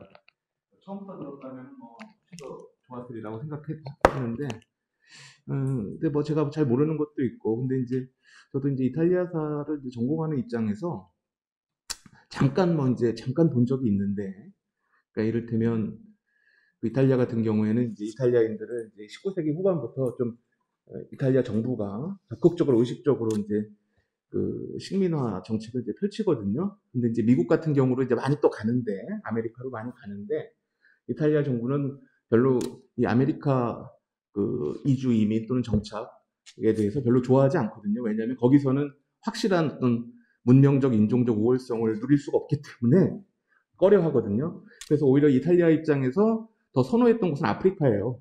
그래서 이제 리비아라든가 이제 에티오피아, 에리트레아, 이제 이런 이제 동아프리카나 이제 북아프리카 이런 쪽으로의 이제 정착 식민주의를 이제 훨씬 더 선호해서 국가가 이제 체계적으로 나름대로 이제 정착민 식민주의를 이제 좀 지원하는 면이 있거든요. 그런데 이제 문제는 뭐냐면 이때 아프리카로 떠났던 그 이탈리아인들이 대부분 남부의 가난한 농민들이에요. 그래서 이 남부 농민들 같은 경우에는 이미 이탈리아 국내에서도 인종적인 타자화의 대상이었거든요. 문화적 그 열등성, 그다음에 인종적인 타자화 이제 대상이었기 때문에 이 동아프리카 식민지 같은 경우에서도 확실한 문명적 우월성이라든가 인종적 우월성을 이제 누릴 수가 없었어요. 그래서 이제 굉장히 이탈리아의 작가들이나 기자들이 에티오피아에 가서 거기서 이탈리아인 정착자들의 이제 모습을 보면서 굉장히 큰 충격을 받거든요. 원주민과 똑같다. 우리 이탈리아인들이 이 아프리카에서 원주민과 똑같다. 라고 이제 충격을 받는 그런 리포트들이 굉장히 많거든요. 근데 이게 이제 이탈리아 식민주의의 한 특징이라는 생각도 드는데, 그래서 이제 가난한 자의 식민주의다. 이렇게 이제 표현하기도 하는데, 그런 과정에서 되게 놀랍게도 이탈리아가 그런 현실을 굉장히 미화시키고 포장하거든요. 그래서 오히려 우리 이탈리아의 식민주의 또는 이탈리아 제국은 다른 영국이나 프랑스보다 훨씬 더 인간적이고 도덕적인 그런 제국주의다라고 이데올로기적인 정당화를 해요. 이러면서 이제 오히려 자신들의 그 제국적 지배를 정당화하는 그런 모습을 이제 확인하는데, 이렇게 이탈리아의 경우를 이제 쭉 처음부터 끝까지 이렇게 보면, 물론 이제 그게 굉장히 이제 불완전했고 결국 이제 실패한 그런 이제 식민주의라고 이야기할 수 있는데, 그런 과정을 쭉 처음부터 끝까지 지켜보면 저는 이 국가 또는 식민 모국의 존재가 이 식민주의에서 역시 처음부터 끝까지 하나의 상수로서 계속 존재한 것이 아닌가, 이런 생각이 들거든요. 그래서 이제 선생님께서 이제 이 식민주의가 탈국가적인 이제 이러한 이제 맥락에서 좀 굉장히 중요한 의미가 있다고 이제 말씀을 하셨는데, 이게 기존 국가의 변방이고 주변이긴 한데 완전히 그것이 탈국가적인가? 그리고 트랜스내셔널을 또 탈국가적이라고 번역을 하셨는데 이 번역이 과연 타당할까? 그리고 더 나아가서 완전히 그게 식민주의가 탈국가적 맥락에서 사고할 수 있는 걸까? 라고 하는 의문이 조금 들거든요. 그래서 분명히 이제 식민 모국과 이 정착민들이 계속해서 갈등하고 투쟁하고 이런 면이 분명히 없지 않았을 텐데, 있었을 텐데, 근데 그것을 완전히 탈국가적인 맥락에서 볼 수가 있을까? 물론 그런 면이 분명히 있을 거라는 생각이 드는데, 다시 또 그 국가 체제 안으로 재기입되는 그런 측면도 분명히 있을 것 같아서 이 두 가지 측면을 좀 동시에 봐야 되지 않을까? 뭐 이런 생각을 한번 해봤습니다. 예. 네, 굉장히 중요한 질문 해주셨고, 저도 사실 그래서 제가 원래 연구하던 거의 연장선상에서 지금 하고 있는 것 중에 하나가 미국의 국가 체제의 성격. 한편에서는 이제 정말 국가가 없다시피 한 아주 분권화된 상태가 오랫동안 유지됐다는 것을 굉장히 강조를 하고 있고, 또 한편에서는 생각보다 그래도 안 보이는 곳에서 government out of sight라는 표현을 쓰기도 하는데, 이미 남북전쟁으로 중앙화가 본격화가 되기 전에도 중앙화의 모습들을 곳곳에 안 보이는 곳에 심어놨다. 뭐 그런 논쟁들이 있어요. 오랜 논쟁인데, 이게 나름 이제 미국의 국가의 성격뿐만 아니라 국가의 기대에서 권력 관계가 다르게 편성되고 사람들과의 관계가 다르게 재편되고 하는 그 과정을 이해하는 데 있어서 굉장히 중요하기 때문에 제가 저도 관심 있어 하는 주제 중에 하나인데, 말씀하신 문제이시겠지만 그 지적에 상당히 동의를 하면서도 이제 약간은 이제 저는 다르게 생각하는 부분이 뭐냐면은, 일단은 탈국가적이라는 이야기를 할 때 저는 이제 굳이 그 표현을 탈이라는 얘기를 하는 걸 좋아하는 게, 저는 국가 간의 관계나 뭐 이런 거 묻지 않게, 그리고 국가의 경계를 넘어서는 이런 움직임들 묻지 않게, 가령 원주민들, 호주 내부에서만 계속 살았던 그 원주민들의 역사를 이해하는 데 있어서 호주 역사라는 틀만으로 이제 계속 들여다보는 것이 문제가 없느냐, 이제 이런 차원입니다. 그래서 국가라는 존재를, 또 국가의 중심의 역사를 당연시하지 않는 다른 방식으로 이제 그들의 역사를 이해하려고 하는 거, 이런 차원에서 이제 탈국가라는 얘기를 하는 정도고, 그래서 탈국가라고 해서 국가가 아무 중요성이 없다, 국가가 전혀 개입되지 않은 방식으로 이제 이런 역사가 이루어졌다는 얘기를 하려는 건 아닙니다. 저는 이제 정착민 식민주의, 지배형 식민주의, 뭐 제국 중앙부의 근대 국가 건설과 긴밀히 연결된 제국 건설, 이런 것들이 이제 다 서로 충돌하기도 하고 제휴하기도 하고 그런 여러 요소들이 있는 걸로 고려를 하는 게 아주 더 입체적인 역사 이해가 아닐까, 이런 차원에서 생각합니다. 그래서 근래 연구들 중에 이제 사실 아주 흥미로운 연구들 중에 정착민 식민주의 연구, 이런 거에 약간 그 성과에 약간 착안을 해서 다시 이제 제국 중앙부의 역사를 재고를 하려는 그런 역사 소설들이 요즘 많이 나오고 있어요. 그래서 가령 아까 몇 차례 얘기 나온 그 영제국의 인도주의 표방하는 이제 1830년대, 40년대 특히 이제 굉장히 이제 활발했는데, 그거에 대해서 이제 우리가 당연히 너무 비판적으로 바라볼 수밖에 없죠. 그렇긴 한데 어쨌든 간에 이게 통치성의 변화에 있어서 이게 도덕적으로 맞냐 좋았냐 아니냐를 떠나서 그거를 빌미로 영제국이 통치권을 확대를 하거든요. 근데 그 통치성을 또 좀 더 미시적으로 여기저기 개입할 수 있는 어떤 인구 집단들 하나하나 통제할 수 있는 그런 통치성으로 좀 더 나아가는데, 그런 인도주의적인 담론이 큰 역할을 하고, 그런 인도주의적인 담론을 내세우는 데 있어서는 주변부에 있는 서인도 제도 같은 데 있는 노예 소유주들이 제국의 통치에서 벗어나서, 그러니까 저들이 노예들한테 저렇게 못 살게 된다. 호주에 있는 정착민들이 제국이 통제를 못하니까 저렇게 원주민들을 못 살게 된다. 이런 식의 이야기들이 아주 크게 기여를 합니다. 그런데 그런 관점에서 가령 18세기 말 19세기 초에 사실 굉장히 무법적으로 기존의 권위, 위로부터의 권위를 부정해가면서 자기들이 마음대로 내륙으로 들어가서 원주민들과 싸워서 권리를 쟁취한 그런 정착민들, 거기에 물론 이제 국가 권력이 들어 있습니다. 그런데 굉장히 이제 좀 미묘한 문제고, 근데 그 상황하고 19세기 말에 가령 미국에서 연방군이 본격적으로 조직이 돼서 세븐스 카벌리 이런 데들이 이제는 연방군이 주도를 해서, 기병대 주도로, 그리고 기차랑 이런 거를 테크닉을 이용해서 원주민들과 전면전을 펼쳐서 섬멸을 시키고, 그러고 나서 질서 정연 방식으로 공매를 통해서 백인 정착민들한테 땅을 나눠 팔아서 들어오게 한 거고, 그게 유사성도 있지만 저는 큰 차이도 있다고 생각해요. 그런 차이입니다. 그래서 국가가 없다는 게 아니라 국가의 성격이 바뀌어 나간 추이를, 그래서 그 과정 속에서 정착민들이 다른 환경 속에서 국가 권력을 이용한 방식, 그것도 정착민들이 그런 이용을 통해서 국가의 성격을 바꾸도록 압력을 넣은 부분도 있는 거, 그들이 혼자서 그렇게 했다는 건 아니지만, 그런 걸 이해하는 데 있어서는 일단은 이제 국가를 당연시하지 않는 역사를 먼저 상정을 하고 거기서 국가가 어떻게 만들어졌냐 이렇게 보는 게 저는 국가를 이해하는 데 있어서 더 좋은 방식이 아닐까 그런 정도로 저는 생각을 하는 겁니다. 근데 저는 일단 말씀하신 사실 이제 시간이 너무 제가 많이 써서 앞부분 부분에 대해서는 크게 코멘트를 안 하겠는데 굉장히 흥미로운 부분입니다. 근데 확실히 이제 20세기 뭐 19세기 말 20세기 쪽의 상황하고 18세기 말서부터 시작된 이제 정착민 식민주의 초기 양상하고 이제 상당히 큰 차이가 있긴 한 것 같아요. 제가 시간 관계상 얘기를 못 하겠지만 정착민 식민주의 연구자들 중에 이제 아예 그래서 현대의 그런 사실은 제국이 국가가 제국이 정말 인구 수출에서부터 해서 질서 정연하게 그거를 딱 중화된 방식으로 원주민들 복속시켜가면서 이제 사람을 심으려고 하는지 그런 게 일본 제국도 펼쳤고 뭐 여기저기서 20세기에 많이 나타났거든요. 그런 거를 이제 과연 정착민 식민주의라고 할 수 있냐부터가 약간 의문인데 굳이 정착민 식민주의로 연결시켜서 얘기하는 사람들은 정착민들이 그렇게까지 독립적이지 못했지만 제국 국가의 권력을 이 실제 주변부에서 어떻게 행사되는지에 대해서 조금이나마 그 변형을 일으키고 균열을 일으키는 부분은 있었다. 그게 이제 바로 오늘날 짐바브웨가 된 서든 로데시아, 사실 이티오피아랑 비슷한 시기에 이제 일어난 일들인데 포르투갈령 앙골라 뭐 이런 데들에서 이제 영국이랑 케냐 이런 데서 다 벌어진 일들이기 때문에 그래서 뭐 그건 이제 굉장히 좀 복잡한 문제인데 시기상으로 어떻게 보냐 또 차이가 있는 것 같아요. 네.